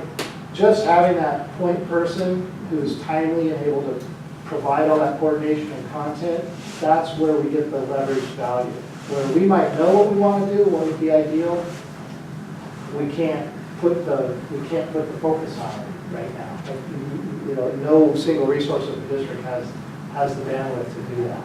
So that's an example where we'd be getting what I referred to earlier. Is anytime on the public outreach we can get multiple government agencies in sync, we get big improvements, and that's a part of what we're hoping this focused set of resources can do for us. So I don't mean to oversell it, let me be clear. Because these are good questions. Well, and another thing you said in the committee meeting was right now we're kind of doing the bare minimum, like we're just managing the situations, and then this is a step up. This is, this is above probably what most people are doing, and I don't know where best practice would fall in there, but right. it is a step up for us. And I actually think it's, worthwhile step up during this time when we're going to be doing all this work. That's exactly how I feel. Yeah. With I keep saying, $30 million of projects in the ground, we need people to be aware of what's going on, and the skill and the talent here is to be aware of what's going on and to be grateful. Right. I'm happy I'm sitting in this so that I can come home and sit in my reading room and everything will flow well. Right. And in any Use the construction toilet. project that you have, things don't always go as planned. And that doesn't happen with weeks' notice that they're not gonna go as planned. They happen that it happened yesterday that it's not going as planned. Right. And with a company like NV5, which is huge, they have the capability to jump in and react very quickly and ramp up at a moment's notice and help with the public outreach at that point. So with as much work as we're doing, I'm saying this is a good insurance policy. I hope we don't use it all, but if it's there, we need it. Well, remember during the annual review, we identified that, gee, our operations are going better, construction is going better. It seems like we're really making improvements, but our work, the weakest point was the PR, the public, the communication. And you're going to give a coffee, you're going to give a presentation. It's difficult to get people out to see it. It really is. Mhm. So, yeah, I think we need help to do it. Can I make a motion? Please. A motion that we authorize the general manager to execute task order number 3, communications program support for fiscal year 2018-19 with NV5. Second? All in favor? Oh, wait, can I say something, point of order? Okay. Could you go out to the public? I don't think we've done that for any of these. We things haven't, there's no tonight. public here that is, but I'm happy to ask for public comment. No. All right. Aye. All in favor? Second? Aye. All opposed? And the motion carries. Consideration, number 11 is consideration of authorizing the general manager, upon review and approval of council, to execute an agreement for employment-related legal services with Liberty Cassidy Whitmore. So we talked a little bit about this item at the finance committee meeting, I think, and basically what the board has before you this evening is essentially an as-needed legal services contract with Liberty Cassidy Whitmore, and it's for the very limited and narrow focus of employment, basically public agency employment, legal issues, or labor, specific labor relation issues that would benefit from that input. So we don't have a dollar amount on this service. You have billing rates, just like with most legal services contracts, and this would be, again, very much just an as-needed service. Any activity and significant expenses that are incurred will be reported in the monthly legal services report, just like for all our other outside legal services. And also, I just want to emphasize that this is not anything that we do with this very, with the targeted services of Liberty Cassidy is always done with awareness of our overall legal counsel, with Andrea Downey Grant. So I think just over the past year or two, and some of the things we've been wrestling with, and the things we have coming up with labor relations and so forth, we just felt that having the LCW as a resource to address those would be a good tool for us to have. So. If I'm correct, we already we're part of a consortium where we work with them currently. This would just be in addition to what we're currently doing on an as-need basis. Yes, in January, earlier this year, we presented to the HR committee the opportunity to participate in the Sonoma Marin Employment Relations Consortium, like you were just mentioning, for a very modest amount annually to be a member of this group. It's $2,600 a year. They provide training days, workshops up in Roanoke Park for as many staff as we're interested in having attend. Typically of interest to supervisors and managers who, are kind of learning the HR ropes, like you were mentioning earlier. We need to build some of those strengths in-house with our own staff. They also provide ad hoc legal advice services via telephone. You can get, a couple of hours a month of just, hey, what do you think of this, particular personnel action or,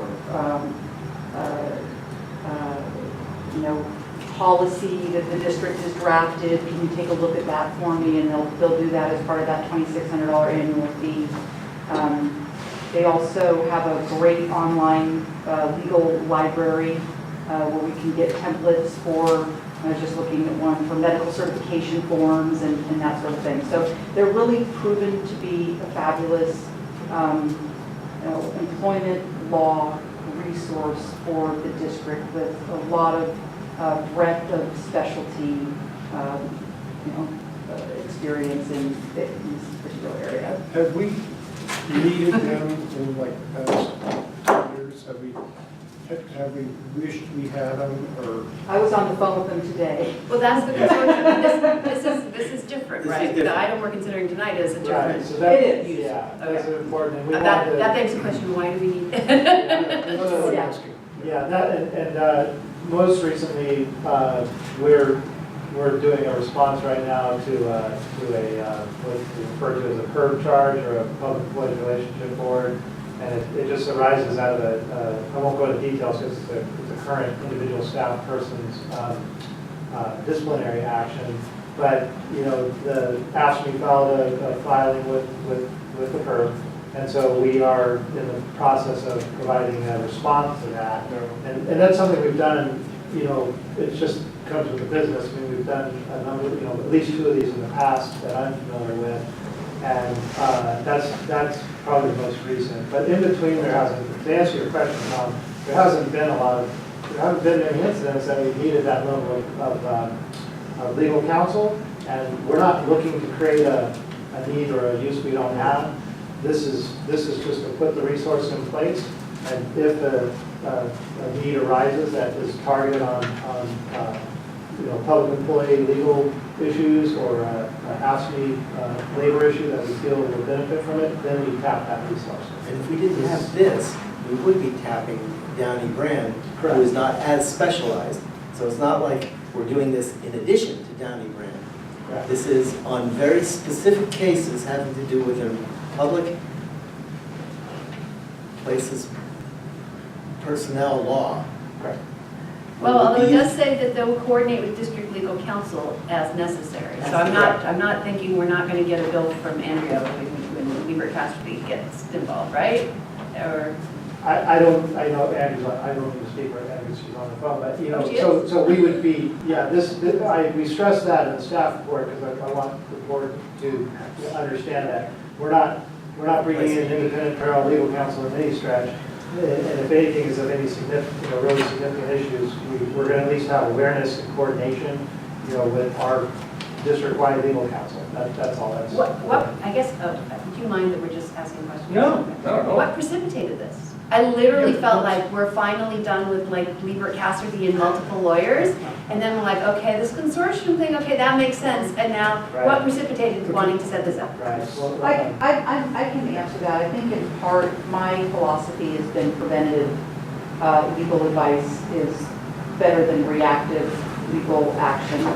And I found in just my short time here, that I think the district has had to react with legal,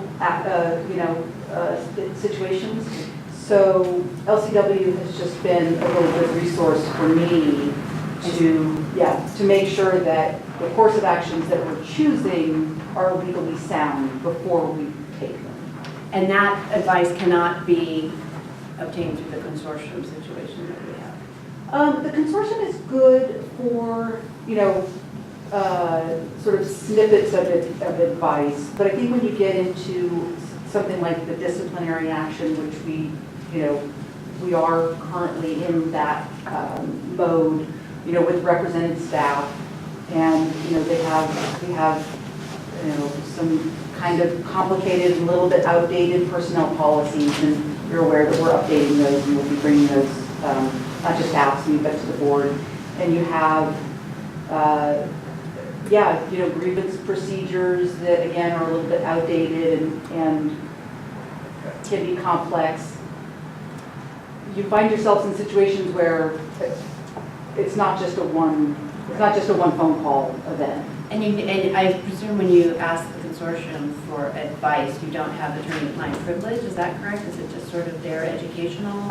That's a good question. I don't know if I have a solid answer to that, only that generally Well, if speaking. you approve the agenda, please find it out. Is Andrea on? Andrea? Yeah, I'm here. I didn't hear the last specific question. I have no comments on it, but I didn't hear the last question. Oh, I just asked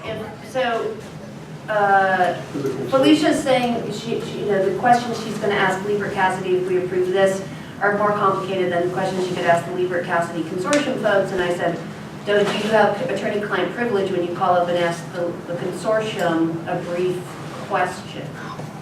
I mean, that would be an argument that we need this. And then also, I'd like to hear from you why Danny Brown can't provide these services.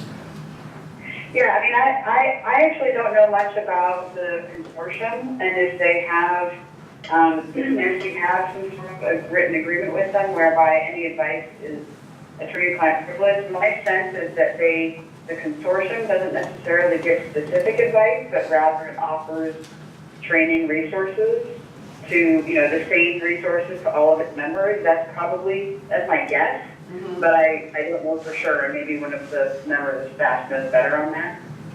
Does that agree? Yeah, I mean, I'm Understanding? thinking when I call the consortium line, I don't get a specific attorney. I have a relationship that I'm building now with specific attorneys at LCW for specific instances where I need legal advice. And the consortium is, it's like a 1-800 dial a lawyer, kind of a thing. And I also think that you're not getting too specific into the sort of the history of the event or Right. the specific Facts. personnel issues. The times I've called the consortium, they're general law questions.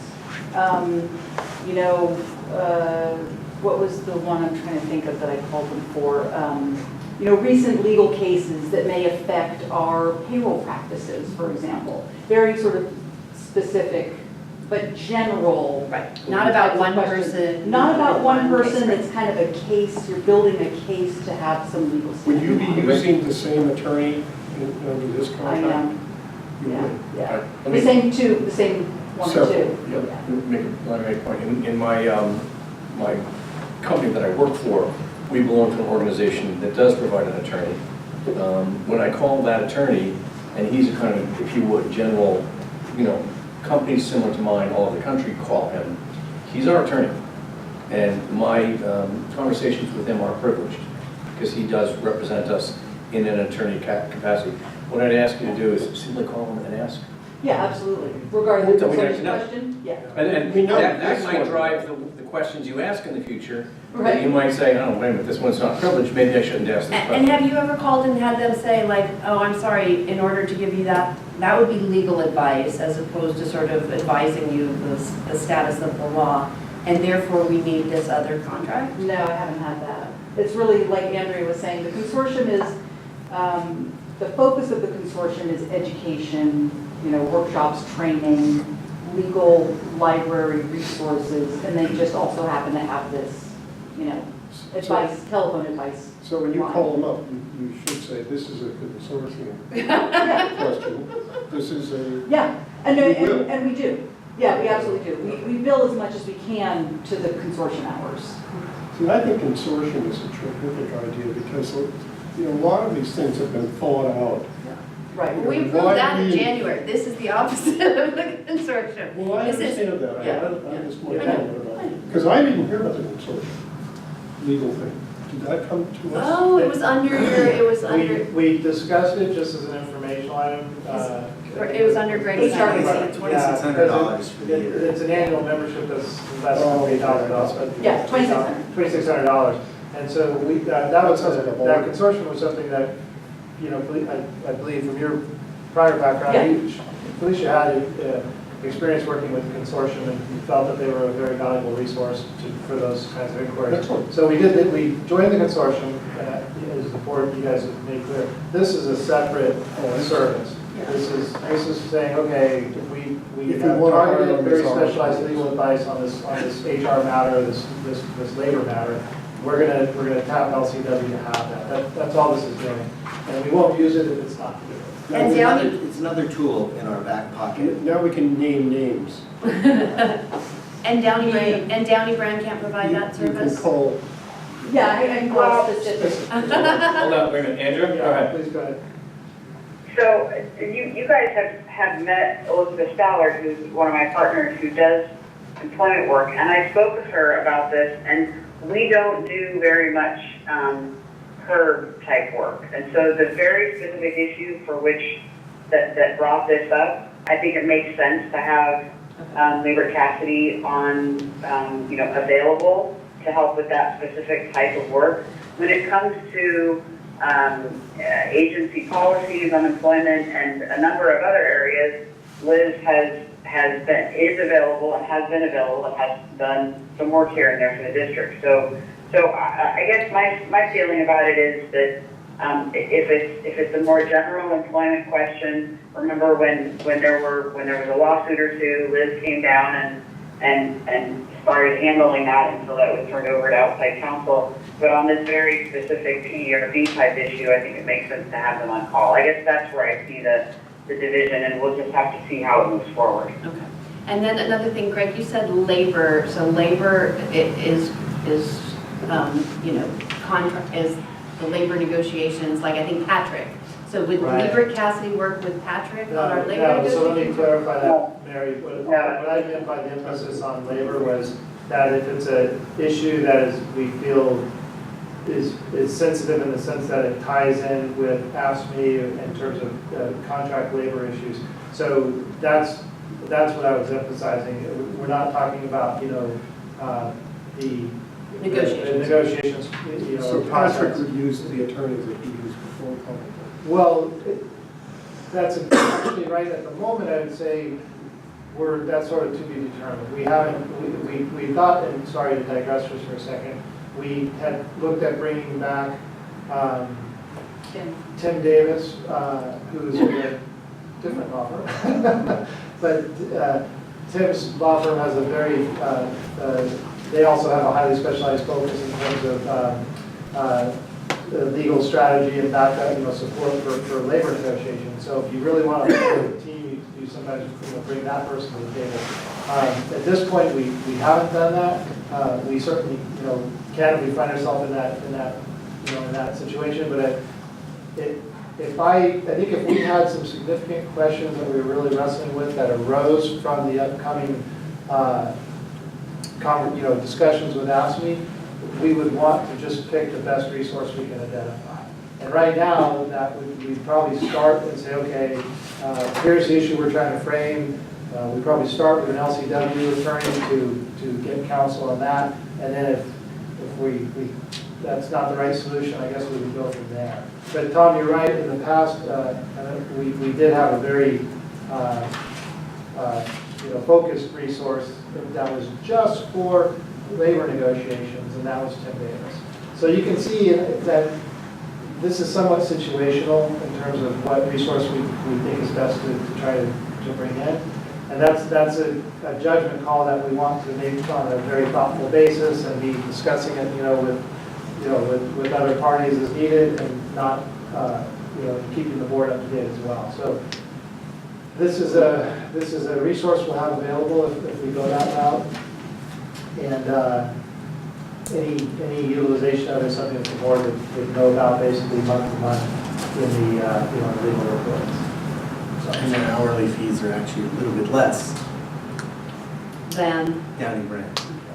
I just don't want to see that line on the legal expense report go up. Yeah, no, I agree. And literally, I did. I thought, oh boy, we're done with Labor Cassidy. Yeah. Because we paid a lot of money, before we had Correct. HR of any meaningful Right. operation. And that was the period, and you know very well, Mary, because you were here as some of the other board members were, where we were using, I think it's fair to say, we were using our legal counsel at that point on an entirely reactionary basis. They were coming in as the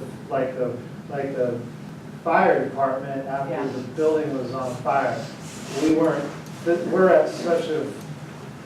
We're so far ahead of that in terms of more, much more proactive engagement on all these issues. I truly don't think you're going to see any level of LCW anywhere close to what you have. And also included in that, because I was part of it, was the billing practices. There was a lot of poor. Oh, I billing think, Pam, practices. I believe those concerns were, and I don't mean to, No, I want to be clear, I don't want to disparage. It wasn't past Weaver Cassidy companies. so No, much. no, Yeah, that no, was- but I'm just, that was, anyway, I yeah. support Well, it. wait. You need to finish your sentence, and then you need to respond. I apologize. We did have concerns in the past, going way back with the board. Sometimes we wrestled with the level of clarity and completeness in some of the old Berliner Cohen, Berliner Cohen, invoices. And I'm And sorry. I recall those conversations, but I don't recall any such things with LCW. They were, It's important to make So that my only- factual distinction. Yes. Yes, and sorry about that. My only question on this is, we will get a heads up on how much if we bring someone in, right? I mean, and Right. you'll give us some warning and planning about it. yeah, if There there's won't be significant. surprises like, oh, and here's 20 grand for blah, blah, blah. Right, because Okay. you're going to see any activity, again, with appropriate level of we're not going to share, sensitive details, obviously, because we are talking about personnel matters. But you'll see a summary of LCW activity anytime it occurs in the monthly legal report, just like you do for construction contracts and, board support, every other type of activity. So we want to, because I hear you loud and clear, I mean, we want this to have you guys want to have a high degree of awareness on what and how it's being, the service being utilized, and there's no reason we can't provide that. No, I So- totally support this, totally. Because I think well, it's kind of a protection, really, of utilizing, people that are very specialized. It's like probably saving time, something, maybe. We're trying to be ahead with this approach, not reactive. Do you have any questions? Anything from the public? Move. We have a motion? I move that we authorize the general manager on review and approval of council to execute an agreement for employment-related legal services with Weaver Cassidy Whitmore. I second. All in favor? Aye. Aye. All opposed? Motion carries.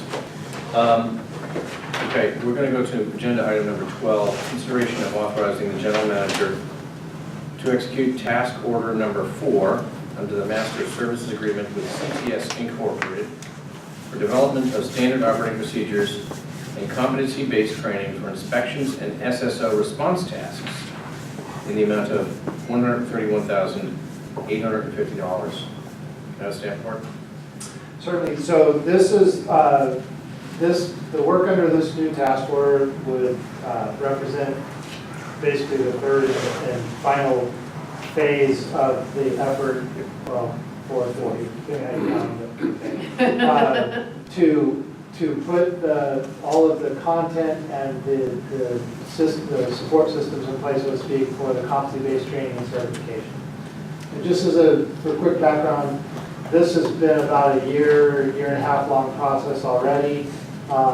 We're going full steam on it through the current fiscal year, focused on the collection system worker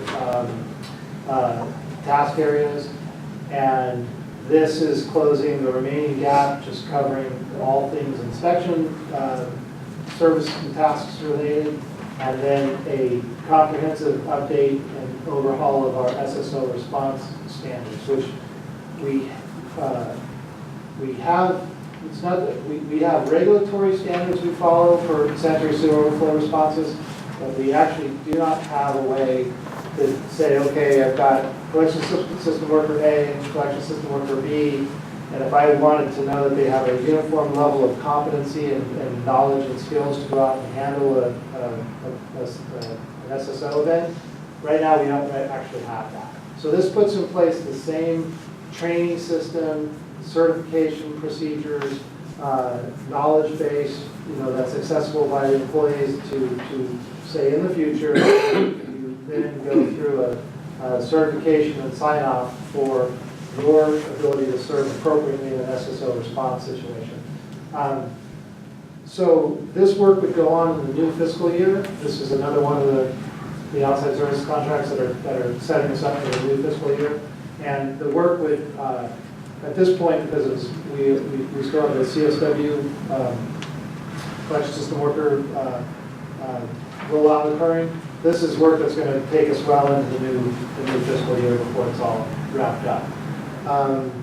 Otherwise, it's all the same approach. You're getting exactly the same product. We're getting the software modules, the development of the components for the training program, and this will all be done. I want to emphasize is that the current inspections group will help. They will participate in and help develop these same materials. This isn't something that CTS goes and then drops it on them. They will sit down, with the current crew and develop the SOPs, document the things they're already doing, and then create the training system from there. Just as a last comment on this, in that group, it's a perfect example of the need for succession planning and knowledge capture, where we have a person leading that group who is, I think it's fair to say, is nearing, retirement. And we have an outstanding group there right now they're working like a fine-tuned machine, and they're doing a lot of innovative stuff on their own already in terms of, technology solutions and so forth to make the inspections level of service as high as it can be. Before that group starts to see the inevitable, turnover and transition, that just comes a time we want to get all of that knowledge captured and put into the SOP system. So that's what this is about. It's the same staff you've seen, with one addition. Andy Morrison, who led the Union Sanitary District SSO program for a number of years, and is I think it's accurate to say is basically recognized as probably one of the top experts in the state of California. Will be doing the assessment of our crews, the identification of the kind of gap analysis, and then the actual training modules for the RVSD SSO response program. So I think we can say we've got a really outstanding team to do the work. So that's it. Thank you. Hand back to the board. Yeah, questions? Yes. Page 2 at the top. Of the attachment. Is it, first of all, is this the guy that was at CASA? Yeah, Jim Oh, he's McPherson awesome. was the person I did. Great, he's a great teacher, he's a natural. Page 2, at the very top, you say district management will select employees. So it's not all of the employees? Let's see, which, on the staff report, Pam, or on the? No, I'm sorry. Top of Attachment. attachment A, their Sorry. proposal. Page 2. Train the trainer. Oh, yeah, so train the trainer, I guess I didn't, so train the trainer is a standard component of each of the modules they've done so far, or the overall efforts. So the first one that they wrapped up was pump stations, and we've done the first batch of 4 trained trainers. Now, so those are people who get a very specialized set of training so that they can then develop SOPs in the future. They can do evaluations of staff trying to get certified in that task, and they have a higher level of specialized knowledge of the whole training program. The reason the train the trainer is so important is that's without train the trainer, you don't have a sustainable program. When CTS leaves and all of that specialized knowledge walks out the door, we don't want to have a training program that then gathers dust and can't be sustained. The train the trainers, which John and Steve both happen to have gone through that for the first go-around, they are the key to saying, okay, we have all the skill sets and software and tools, and we know how to keep this system moving. So when we do the CSW, when we complete the CSW module rollout, so that's the next big one, you'll have train the trainer going on there, and same thing for this one. So not everybody is, train the trainer is definitely a specialized area where you have to have certain attributes in addition to the technical knowledge. And all this is saying is, we'll work, to select the best candidates for train the trainer, because it's unquestionably not a role for every staff. So that's what that's about. Okay. That's it. Okay. So this is the fourth and final set of task orders for this. So it's not on and on and on and on year after year. We'll have to keep it up ourselves. And this one is for inspections and SSO response plans, which we have a really good recent track record on this. I saw Steve the other day had a graph of we pumped 6 billion gallons Yeah, around to 6.5 CMSA since March 2015. since March of 2015, and we have spilled. 166,000.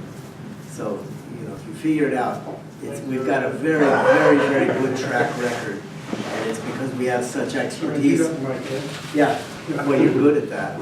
But we have a very, very good track record, and as Greg mentioned, we have people who are going to be retiring soon, and it is imperative that we capture that expertise and be able to train our people and our people who don't exist yet, and their children after that, long after we're gone. And so what we're doing with this today is we're really, long after, we're gone. These training systems, the SOPs and the competency-based trainings, they're going to live forever. And these tools allow us to have it modernized and changed with changes in technology. And so when we bring new people in off the street, not off the street, but when we hire new people to work as collection system workers, And then send them out on the street. well, they'll be able to get trained, and we'll be able to knock it off and say, okay, yes, you can go out and look at, you can inspect a pipe, and we expect you to understand what does it look like, and where's it going to fail, and why might it fail, and then to have people who can, we send them out to an SSO, and they're not going to have to call Steve or John and say, oh my God, I'm looking at this thing, what should I do? That they might be able to have a chance to have more expertise based on their competency-based training to go ahead and attack that problem as it exists in the field today. So I think this is fabulous. At the CASA meeting that many of us attended, we saw Greg and Jim do a presentation, which I got to tell you, people were going, how did you guys do that? As small a district as you are. So yay for all of you for carrying this out, because I just think this is amazing. So yeah, my vote. Are you finished with the calculation yet, Tom? No, I decided it's less than 1%. It's way less than 1%. Way less. Do you have any questions? No. Okay. I just want to say that anything about education, I'm for. So it just improves everybody and everything. Yeah. And I think Fabulous. this is, SSOs is really probably the most important Key, yeah. task that we need to know how to, that's really health and safety, and it's critically important that we get that right, and that we get it right moving forward. Public perception. And I would think that when we meet with the State Water Control Board for our cease and desist, this could be one of our things that we could say, look at what we have done and we have in place now. Right. So this doesn't happen again. So we just on a quick side note, because this type of work, it is getting a lot of attention in the industry these days, and we have conversations ongoing with Jim Fisher from the State Water Resource Control Board Regional. What's Jim's official title? Do you happen to know? Head of enforcement? Yeah, Or he's no, head- he's one of the head yeah, guys. basically head of the waste discharge requirements enforcement for the state overall. And so Jim has a very critical role in the regional boards, work on the WDRs. So he and a representative from EPA are in communication with Steve and others to arrange basically a half-day or day-long visit to Ross Valley to see the range of activities that we have going on, both in the O&M and the asset management, and then I think the competency-based training and so forth is starting to get some visibility with the regulators as well. So they're here for a good reason, not for a bad reason. I think it's, some of this type of activity is what they're interested in seeing. So it's, all signs are this is where the industry is going, is where we want to be out in front of it. We have Andy Morrison, who basically wrote the book on California SSO response. A To lot be of on people this would like to team. have Andy Morrison. Yeah, We have Andy we got Morrison. it. So, All right. How was the staff accepting the training? I mean, Right. Well, so- Thumbs up. Yeah, so Tom, the full, I mentioned this at Finance Committee, I think, or no, I'm sorry, HR, and it's an important point, I think, for the board to understand. In some ways, the work that CTS is doing is the easy part of this. I mean, staff participates very heavily at all levels in terms of the development of the knowledge base and so forth. But the full rollout of this program has not been done yet. We are largely nearing the end of SOP development and the backup materials, but the next step is when you have all the necessary staff through over, let's say, a year plus process, going through the certifications and getting signed off on all these areas. And that's not something that CTS can do. They can facilitate it, and they can bring in outside independent experts to help with evaluation, but we're going to have to spend the next year plus actually rolling this out and keeping it moving. So I just want the board to understand that they can do so much for us, and then we have to pick it up and continue to implement it. And that's something that, will be, that'll be a conversation going on with the district for at least the next year. so we have operator grades like grade 1, grade 2, Right. collection system. Right. And the state, I think, has requirements for that. But then we put our own requirements on that to Correct. The CWA's say the grade 2 CSW certification is, it's widely acknowledged. It's a very generic certification. You can't take a person with a grade 2 and drop them into agency A or agency B and expect them to know how to run the equipment, what the SOPs are for that agency and so forth. It's just too generic of a certification. So yes, this is filling in a huge gap. But my question is, do we say you're grade 1 now, you need to pass your state requirements for grade 2, but you also need to pass our SOP requirements? Ultimately, that's the foundation of the competency-based training and certification approach. And so the answer is that's where we want to get to, but to be crystal clear, it's subject to meet and confer in negotiations with the neighbor union and management. And there's no secret here, we've presented where we would like to go, but it does need to go through the negotiation process because it's subject to those impacts. but just because you have the certification does not necessarily mean that we're going to take you, just because you're certified, and send you out to a pump station, whatever, and do this thing if you haven't shown competency out there yet. Correct. Correct. My point was that, at the treatment plant, for like a grade 2 operator, they have the state requirements, and then they have their own requirements. And Right, but we the won't- point is that this is something that the competency-based training just started last year, we approved it last year. We have to work with the employment representatives Yeah, I understand. to put that in place, and right now, it's not there. I think, Tom, the Yeah, I direction think was that's a goal. meeting. Oh, absolutely. The most direct exposure that I think the full range of staff have gotten has been in the development and in the use of the standard operating procedures.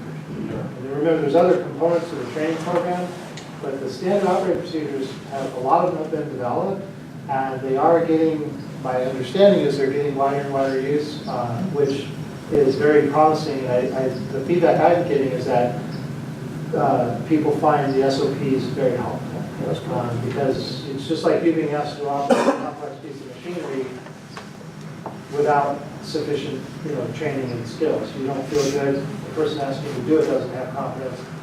Now, I've got a very clear standard I can follow. When I have questions, I can ask, but it's not an open, it's not open to interpretation what good looks like when you go clean a sewer line or you go, do a point repair. So, do you guys want to add anything? I'm not here. Just The amount of involvement by staff is, it's probably about 20 hours per person a week lately. I don't know about your staff, but they've loved it because they're in all the pictures. This is not a cookie cutter thing that we drop. It's our equipment, it's all our settings. And I get all kinds of great compliments. And he constantly makes changes. We'll notice something, we'll add something. So Jim McPherson's wonderful, absolutely. And there's software that allows you to manipulate that and change it at a moment's notice, so it's a living document. Yes. Which you can Yes. change at any time. It's not like you do it, it's, oh God, what a pain in the butt, we're not going to change that. It's completely not static. Now I'll take a motion. All right. I move to authorize the general manager to execute task order 4 under the master services agreement with CTS Inc. for development of standard operating procedures and competency-based training for inspections and SSO response tasks in the amount of $131,850. Second. All in favor? Aye. Opposed? Seeing none, the motion carries. Number 13, discussion and direction of the final draft of updated CMSA Joint Powers Authority Agreement. Why don't you start and I'll real jump in brief, and yeah, so Tom can this jump is in. discussion direction only, there's no vote this evening. And what you have in front of you is the most complete draft of the updated Joint Powers Authority Agreement. And it reflects the final outcome after the ad hoc committee has gone through all the sections. Those sections have then gone to each of our respective boards. We then, as that process has continued, the draft has gotten more and more complete. And at this point, based on the last go-round, what we call the group 5 topics, everything has gone through each of those levels of review and discussion. The draft you have in front of you has also gone through reviewed by the respective legal counsels, and quite a few of the red line edits that you see in the attachment are their clarifications for that came about as from that final review.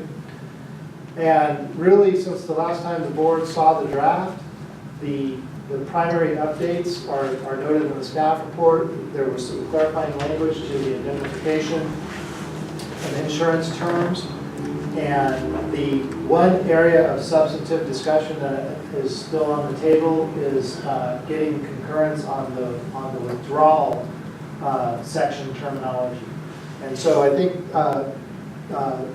that's sort of the focus of this evening in terms of where the status of this is at. The CMSA board, as you all know, had their meeting last Thursday. This was on the agenda, as you guys talked about earlier in this meeting. And this is definitely one for the board to discuss and give us direction on. So I'm going to hand it back and we can answer any questions. Do you want to touch on the CMSA meeting on this? Yeah. The big sections that were changed were there was the indemnification, and we all didn't have any problem with that. Maybe Mary might have a comment or two. Honestly, I wrote, what is all this about? But anyway, I feel like I don't understand it, but I don't know that I need to. Does it arise from the change of putting us on the? I think so, yeah. I think, okay. Yes. Yeah. And so, Well, let me touch on it to Okay. answer your question. Right. We violate the MPDES agreement. It's not Madeira's fault. Madeira violates it, it's not our fault. We're not sharing the services. It's They not do joint something and wrong. severable. Yeah, thank you. well, it's severable. It is severable. It's very severable. It's You several. guys are gonna earn a law degree, but, okay, that makes sense. That was that, and Court of Madeira's attorney put that in there. Then we went on to talk about withdrawal, which is page 12. And what we had was 1A, if a member's governing board decides to withdraw from CMSA JPA, the members will convene a meeting to discuss the withdrawal process and details. And to me, that was a real red flag. Because what are you going to discuss? But no, we're not going to discuss the 49ers.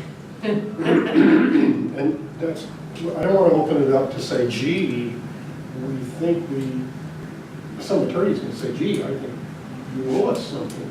What are you going to discuss? But anyway, what we wound up with was, we said, okay, 1A, and then 2 and 3. And 3 was added by bond counsel. So there was no worry about that. But we had a long discussion on 2. Nobody liked 1B. So we got rid of that. But I think we added a few words. There was a little bit of wordsmithing on 2. So we were, instead of putting numbers on it, we were just going to, the member can decide to withdraw. The member can withdraw from the JPA and all that. So we pretty much agreed on 1A, 2, and 3. If there was one other option, which was on the table, and we really didn't discuss it, which was just leave out section 20 altogether. Right. Just drop withdrawal as really ultimately not being an option.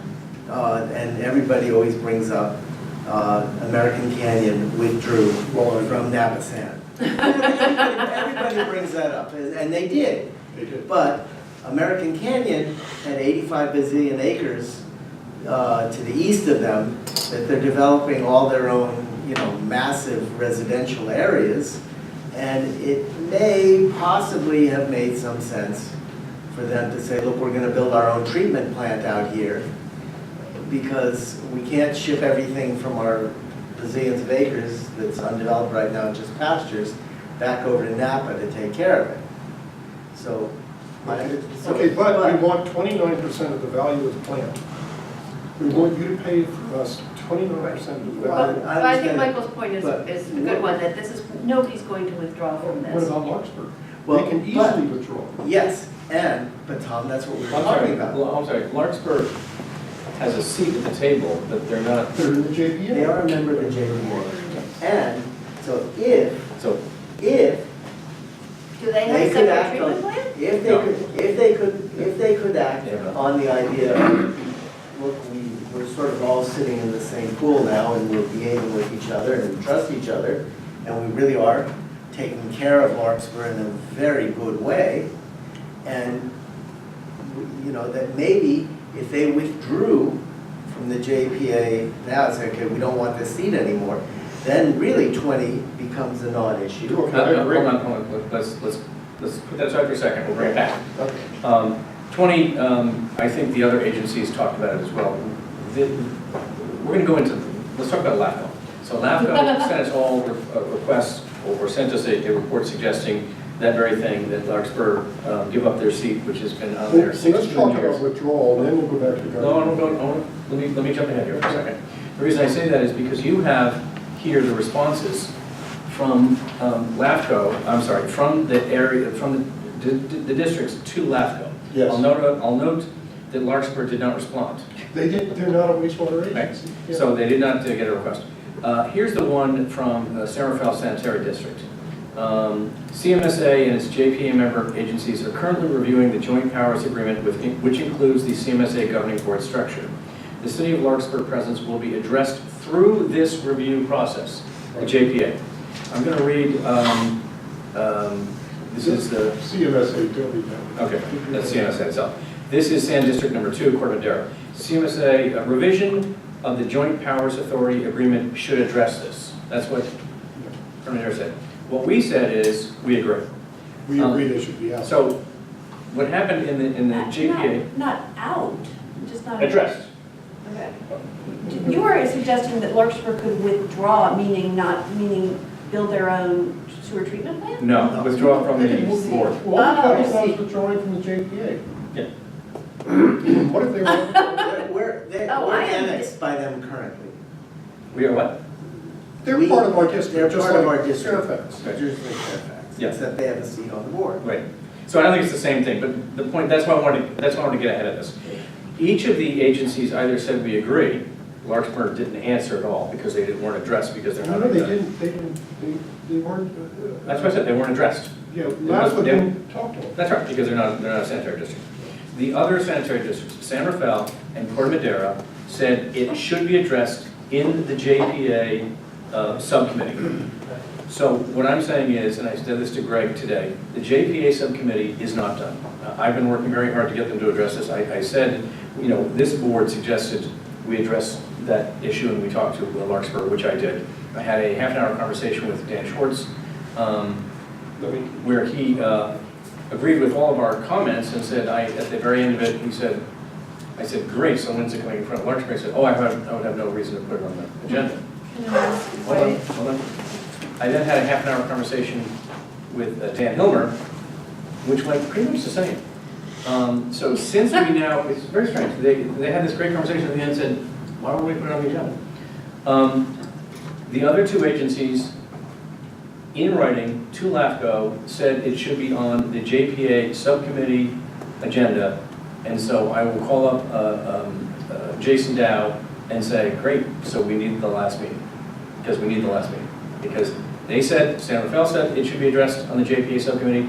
Corte Madera said it should be addressed on the JPA subcommittee. We have an opinion about it, and so we're going to address it on the JPA subcommittee.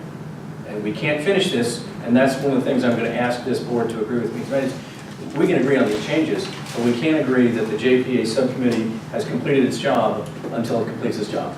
Well, I'd like to go a little bit further and say, why don't, let's think about this. Okay. I'm going to say it.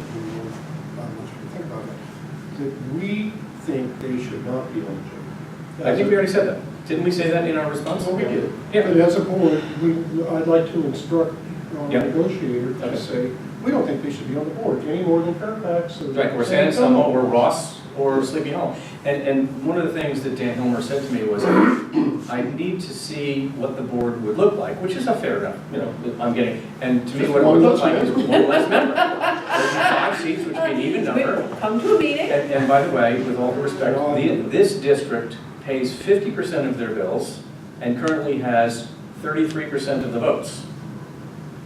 Should Larkspur withdraw, we would have, you know, more, but more 40%. percentage, but 40%, but it would still be 50% of the bill, 40% of the votes. I think it's a very fair and. I have a question. Okay. Because I was confused. I thought withdrawal meant like somebody wanted to withdraw. It is. It means that too. Okay. I don't agree with you. And so then I have agree another with her, question. but that's Does fine. Larkspur is Larkspur separately paying for Nothing. bond indebtedness? No, nothing. So that part, that's confusing. Like if we're going to say withdrawal has bond indebtedness implications, the lawyer in me wants to say, that means they're not really who we're talking There's about two when it comes to situations. withdrawal. Yeah, they have a seat at the table, but they don't have, A collection system. they don't have a collection system they maintain, right? No. Or They have nothing. we maintain their collection They have system, and we handle their portion of the financing of the sewage treatment plant. That's right. So I just think that muddies the waters if we start saying that withdrawal, we just want them not to have a voting seat on the board. It's not that they're not gonna pick up their sewer pipes and go home. That's right. And Mary, Greg, Or build their own sewage treatment Their plant. sewer pipes are ours. Yeah, and and, I mean, I They have to DNS. just got around to reading, are we allowed to talk about that? No, Okay, we're gonna announce that it occurs. okay. and Greg, I was going to. Something we can talk about on April 20th. Mary, Yeah. it includes both situations. What are It you does talking include- about? Hold on. We're talking about- This is not No. going to do. Let me address that. Yeah.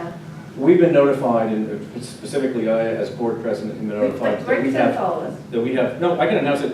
We have been told that we have a document from the Marin County Civil Grand Jury that addresses issues. That is a confidential document until 2 days from now when they publicize it. So we can't talk about the details at all. But I will say, when it's publicized, you'll find that this needs to be addressed. Are you guys? Can I I make just one have a quick couple clarifying things. comment? Please, yeah. Just the withdrawal, I think, my suggestion to the board is certainly continue to treat the Larkspur seat issue separate from the withdrawal mechanism topic. Yes.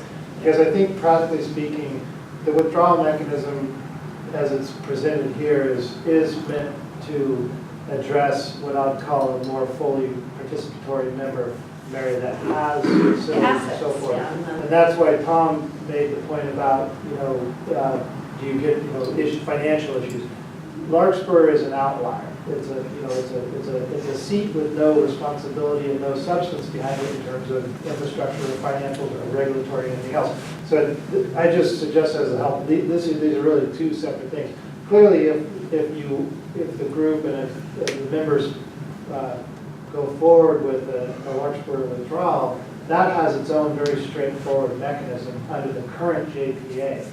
That council just basically needs to take a vote, and they can say, we've conveyed to you our vote to withdraw from the JPA. And we put it on the There's nothing, whereas Larkspur correct, there's nothing for the other That's it. members to do. Yeah. This mechanism is much more in-depth and complicated than that, and it is for the outlier situation, Mary, where you're saying, I'm San Rafael, and for whatever host of reasons, I decide I'm going to build my own treatment plant over here, and I'm going to disconnect from the Joint Powers Authority. Clearly, it's a far-fetched scenario, but that's where you get into, okay, what do you do about commonly owned assets? What do you do about cash deposits and so forth? Anyway, Well, so and those what two Michael separate- said, that it did occur in this one situation because of the geography. I mean, I've never heard that The before. Larkspur seat? No, this one situation where somebody withdrew from the American Canyon. JPA. Oh, That's not gonna happen here, right? We're like more. No, and we all agree with that. I think in the meeting, in the JPA meeting, we all agreed, we almost just went with there is no withdrawal. I That's think what we really that's said, and everybody agreed. I think. Everybody agreed. Okay. So And now we're then- just wordsmithing the what if. So I just want to add, when I first came on the board, because of the fighting and all that, there was a lock-in, not to make any changes on that board. Yep. Because of the voting. And that voting, if you look at the record of the voting, which I had in the past, it was created in a way without Larkspur's seat, that they could call the shots, the whole thing, that's what I'm saying. And it Wait, stayed who could call the shots? because of how there was this extra person there were 6 instead of 5. It created more of a dominant way to vote more the way they wanted. This is what I remember. They being anybody but Roosevelt Sanitary. Well, if they could vote 4-2, 3-2, it made absolutely no difference. Okay, I'm just telling you what Yep, I yep, saw correct. then. So I don't know what it is. They wouldn't talk to us. It has been the same. It's a strange, It isn't strange. we don't want to talk to you It's- because they don't want to change It's it. very understandable. And it's not fair. It really isn't. It's very understandable they didn't want to talk to you. Yeah, it was a bad board. It was a terrible board. Yeah. They were behaving poorly. Yes, they were. Yeah, I And remember so Marshall. I would have, and we would have Marshall never had- been able to change, we wouldn't have come close to even thinking about Yes. this JPA Yeah. with that old board. That's right. The way they were behaving. Now, But we're beyond that now. yeah, and what if? Now that I'm You're here. behaving very well. And they're still, Yes, please. I don't, I'm not so worried about withdrawal. And we can always change it again later, but if, originally, and Greg was saying this the other day, when the JPA, when Larkspur was first annexed over to us, and with the rate differential between the two, Larkspur and then the rest of us, where they pay more, the idea originally, or the intent of the original documents, was for those to get equalized at some point. And that's not happened. And at some point, we're supposed to have Murray Park come into this discussion also, and Marin County hasn't done that. San Quentin Village. San Quentin And Village. San Quentin also, to get annexed directly into us, and that, and that I think that if we were to enter, just no matter what happens, enter into that discussion with what was the original intent of the JPA, that Larkspur might be more willing to say, yeah, okay, they're working really with us now, to the intent of what the annexation was supposed to be about. I don't know how that means or what it means or how it gets equalized and over what number of years. I don't want to offer that. No, I'm not, but Wait, it I should thought be a they took a discussion. vote for that difference in pay. And to do with the ad valorem tax? Right, No. the difference in the, Oh, you mean Larkspur's ad valorem? Yeah. No, Larkspur pays the same as everybody else. They don't have any ad valorem tax. It's fee-based 100% Larkspur. In the rest of the district, all of the district except Larkspur, it's ad valorem and fee. The end result is it's the exact same money. Larkspur's paying the same as everybody else. They're just paying they're paying fee-based without ad valorem. We have ad valorem and fee. The costs are the same. Am I correct? I'm not sure. No, I believe I am. That's a kind of a separate issue, but I don't think, because. They're not exactly. Yeah, yeah. I think it is the same. All I'm thinking is that if we're really cleaning this up,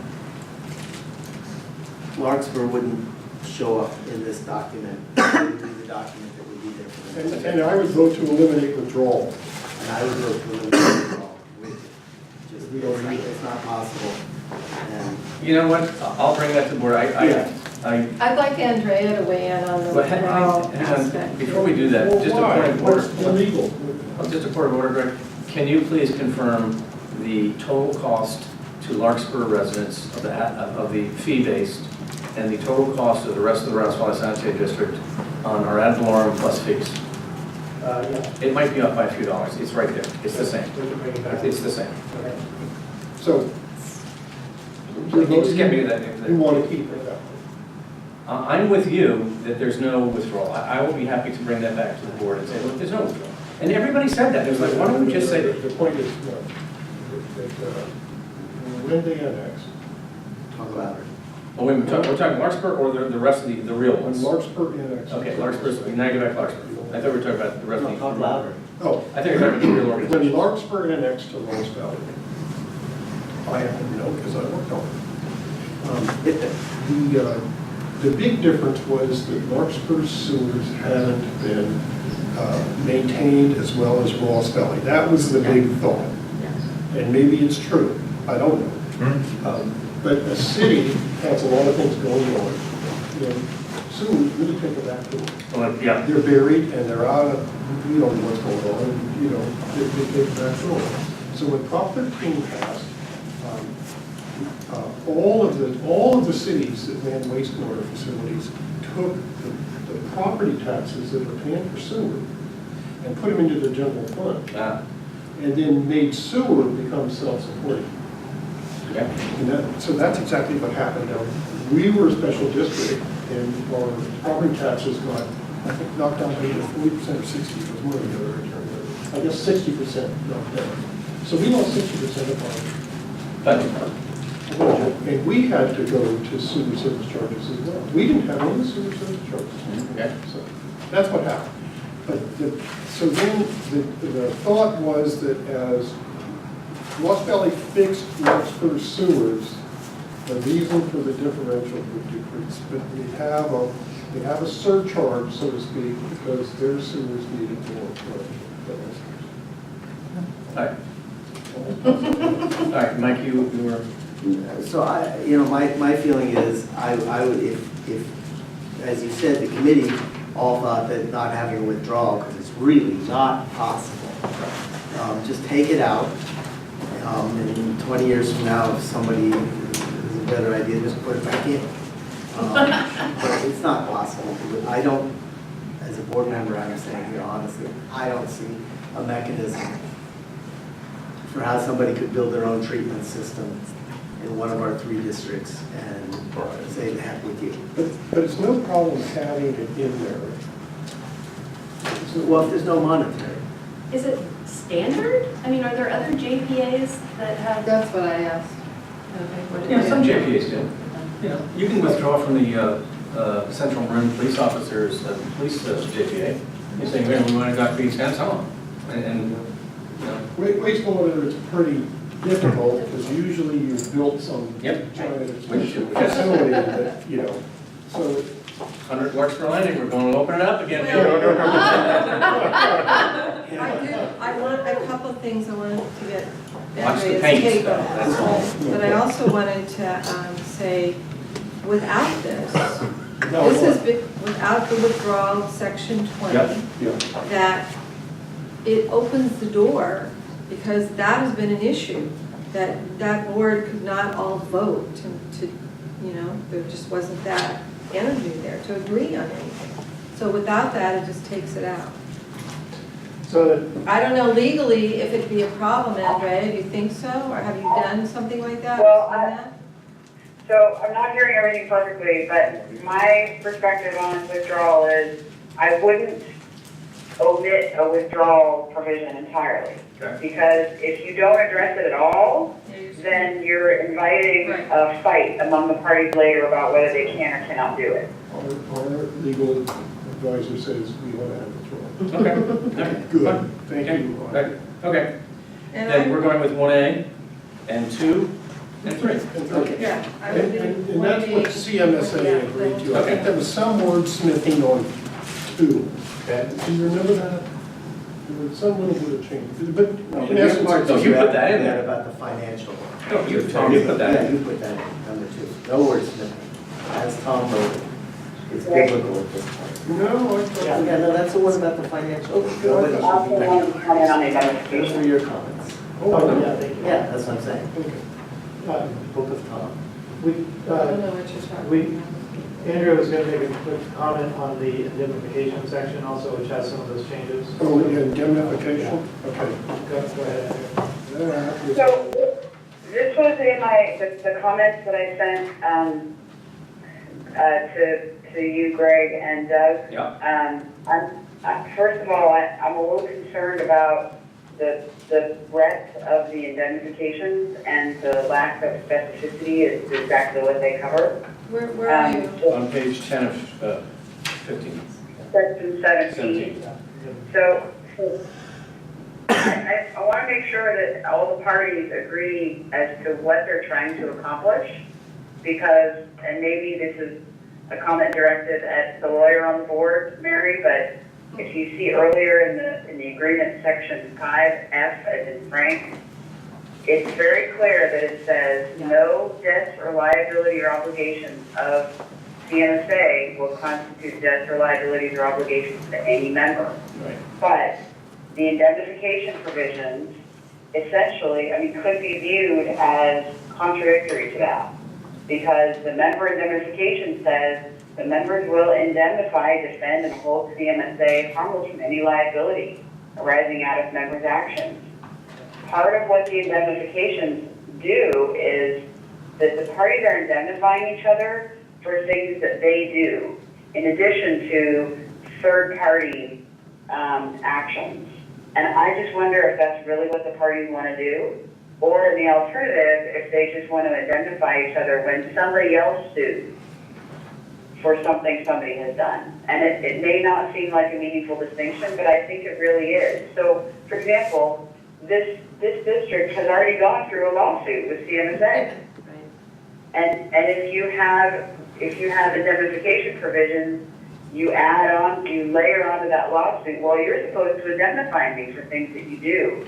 And I just am not sure that that's really what the parties want to do. I've tried to talk with Jack Goby about this, and it's remarkable how Jack and I have been playing phone tag for like 3 weeks, and we just haven't been able to talk. But I don't know the extent to which this is on his radar screen, although I did make the comment when I initially commented on this, on the possible conflict with Section 5F. So I just wanted to put those things out there that I'm still concerned about this section. It's not a hill to die on, but I do have questions that I want to talk with the other council Well, about. Andrea, would you try and continue to connect with him? Because as we discussed earlier, the JPA subcommittee meetings are not done yet. This is not the final draft. And Andrea, would it be useful if either Tom or I, as members of the CMSA board, spoke with Jason and please contact Jack Goby and have him make it a priority to contact? Maybe you ought to Yeah, say, I've been out of town until this afternoon, so I'll call him tomorrow morning. Okay.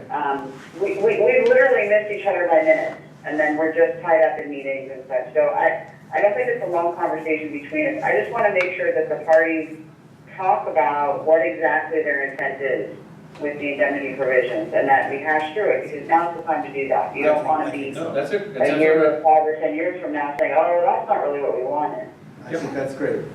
You know, if you said something to, if you do something legal, you're going to talk at the GP Yep. committee. Yep.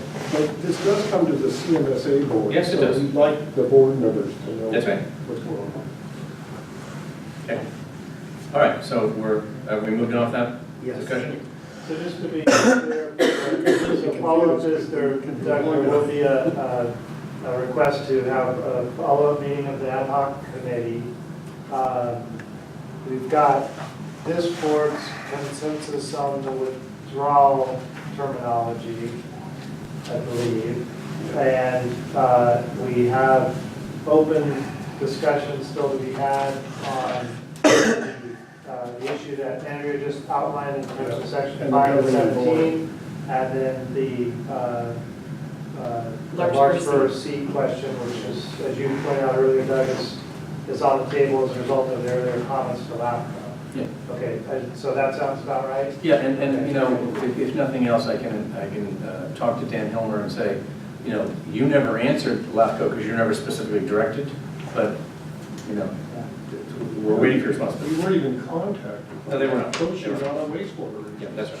So I think we beat that dog out a little bit. Okay, thank you all very much. Number 14, vocal reports by board members and staff and requests for future agenda items. Pam? I went to the MC cutting ribbon ceremony for Solar One out in Richmond today. It was amazing.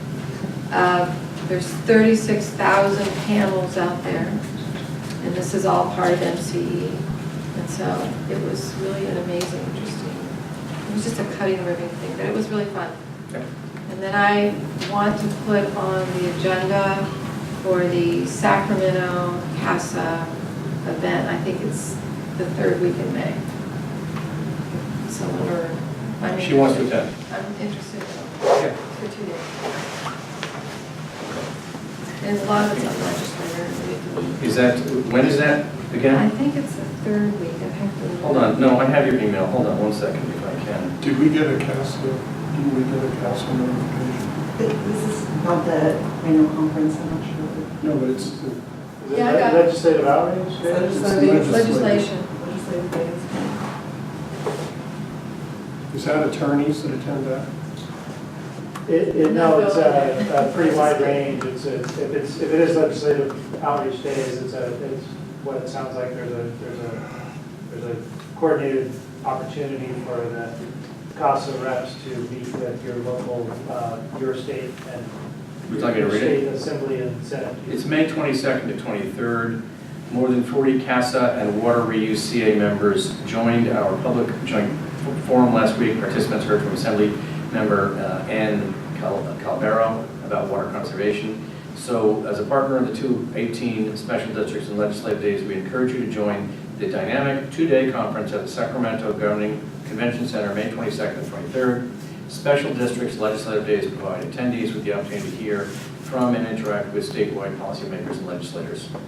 The conference also includes keynote address from California's highest decision makers and moderated panel discussions about the most pertinent issues facing each type of special district. And when's our next meeting? It's May, Probably before. like May 18th, right before. So we would need to approve that before that. Yeah, that's fine, right. Bring it on consent. Yeah. Okay. All right. Pam, do you have anything else? No. Mike, Good. Tom, I'm fine.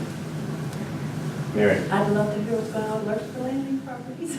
Let's get a report. No, let's put it on the- An update, and we were hoping to do that this month, but we're Oh, yeah. for some definitive word from our president secretary. And I'd love to talk about the letter that we can talk Yeah. about in 2 days. So, again, I'll put that on the record that, again, we did get a report from the Marin County Civil Grand Jury. It's fairly extensive. It specifically talks about this district, and we'll address that at the next, I'd like to have that on the agenda. Oh, absolutely, Yeah. that'll be on the main agenda, because. Again, it's not public. We have to public. respond. Yes, we will. There'll be discussion and direction that'll help inform us. Yeah, we are required to respond. Should we have a special meeting? Do you think No. it'll be- No. No? Okay. Okay, I also want to report that I met Bruce McDermott of Fairfax. Oh, yeah, I Um, sent you that. Bruce and I did a drive-through to his house. He sent an email, I think first to Pam, but both of us got involved, Pam and I met him because I was available to do that. He has some concerns about his road, the road work. They have a PCI that's very low. There seems to be, the road was going to be repaired. I think he had the exact specific numbers on Scenic that were being repaired, and he wanted to know when it was happening. Let me see if he has that in here. I can't, I know I told you, Greg, when that was, but it's Yeah, I specific, it's have about a 2-block area, 3-block area of Yeah, Scenic. and I have a follow-up email from Catherine on this, and I need to forward it to you, Doug. Okay. And we can carry it forward from there, yeah. So the short version is, there is work pending. We'll get the details. It got bumped back because of other Yeah, changes. that's what he said. in the scope of work. But it should be happening this summer, and we'll get folks definitive information on it shortly. He has, that area, they've got a lot more issues than anything we're going to be able to address, although I would like to see on these kind of hillsides, and I'm familiar with some other work, road work, not necessarily regarding Rothschild Sanitary District, but road work where there's new work being done on some of these hilly roads, and they're putting curbs or berms in on the edge. I'd like to have us discuss that for when we're doing that, because it can really assist water flow in getting to the Drop inlets? yes, Yeah. the bay. Where it's supposed to. Yeah, where it's supposed to. It's supposed to. Not in our sewers. And well, also not in somebody's foundation, because if there's not a berm, it can, and the problem with that is when we're rebuilding roads. Now, my old house was on Sunview Avenue, and it didn't have, the road was terrible, and finally they repaired it the year after I moved out, and there hadn't been a berm. They put a berm in, and the reason they needed to put a berm in is the water went right off the edge and crawled under the road and destroyed the road again. And so you have to do these hilly roads, you really need to have a curb or a berm or whatever you want to call it. So there was that. All right. Do you have anything else you were? Yeah, I want to encourage all board members to read the, A, B, C, and D, because those reports are. Oh, I'm so sorry. Really well written. I apologize, that was really important. I want to talk about the sanitary, the lateral, which first off, I apologize, you're right. And I missed that, my fault. The number of laterals, 161 in Q1, 17, 18, 141, 128, we don't have anything in Q4 right now, so 430 omitting Q4. And then it was, I like that, the lateral report is very, very good. The legal, again, we got late, but it's up a little bit, but down from the highs. HR is, itemizes what the work is done. And then our metrics, which are. Well, the metrics, but I also want to talk about sanitary sewer overflows. That's the metrics. Okay, that's where that was. Thank you. But I was looking at that, and I was reading that. There's, there was 67% were from construction, and that was one construction site, and that was 530 gallons, was it? I don't remember exactly. Is that right? 575? Two. And where was that? I can look it up, but one was due to nail gun cartridges, and the other I'm sorry? one, nail gun cartridges for a nail Nail gun. gun? Cartridges from nail guns being dumped into the sewer. Really? Down a lateral, because they're not gonna dump it. And the other one was sand, construction sand, 10 buckets of it, and a 6-inch. There's no way a sewer's gonna flow through sand. So we're still doing a little investigation and having a working real well with PG. Report all of these, Oh, yeah. just the ones. Oh, all of You have to them. report Everything. Yeah. Yep. Yeah, so you're right, the metrics are very important, and we should be looking at them. And I did read them, and I Oh, I read them. was, there's nothing you can do about some construction person causing a SSO. But I'm glad we're on it. I'd like to know more of the details on those reports, you know, I'd be more than happy to provide that. where is it, you know, what kind of, I don't think I need to know anybody's address, but it's nice to know what areas it has. See, Or maybe the street or. if we see some sort of pattern, you know, we've got the same construction. We I'm know sure. it. Yeah. Yep. And do you see any pattern with any construction people? Yes, but proving it is very, very hard because everyone starts becoming very silent. Funny how that works. You know. Okay, with that, this meeting is adjourned.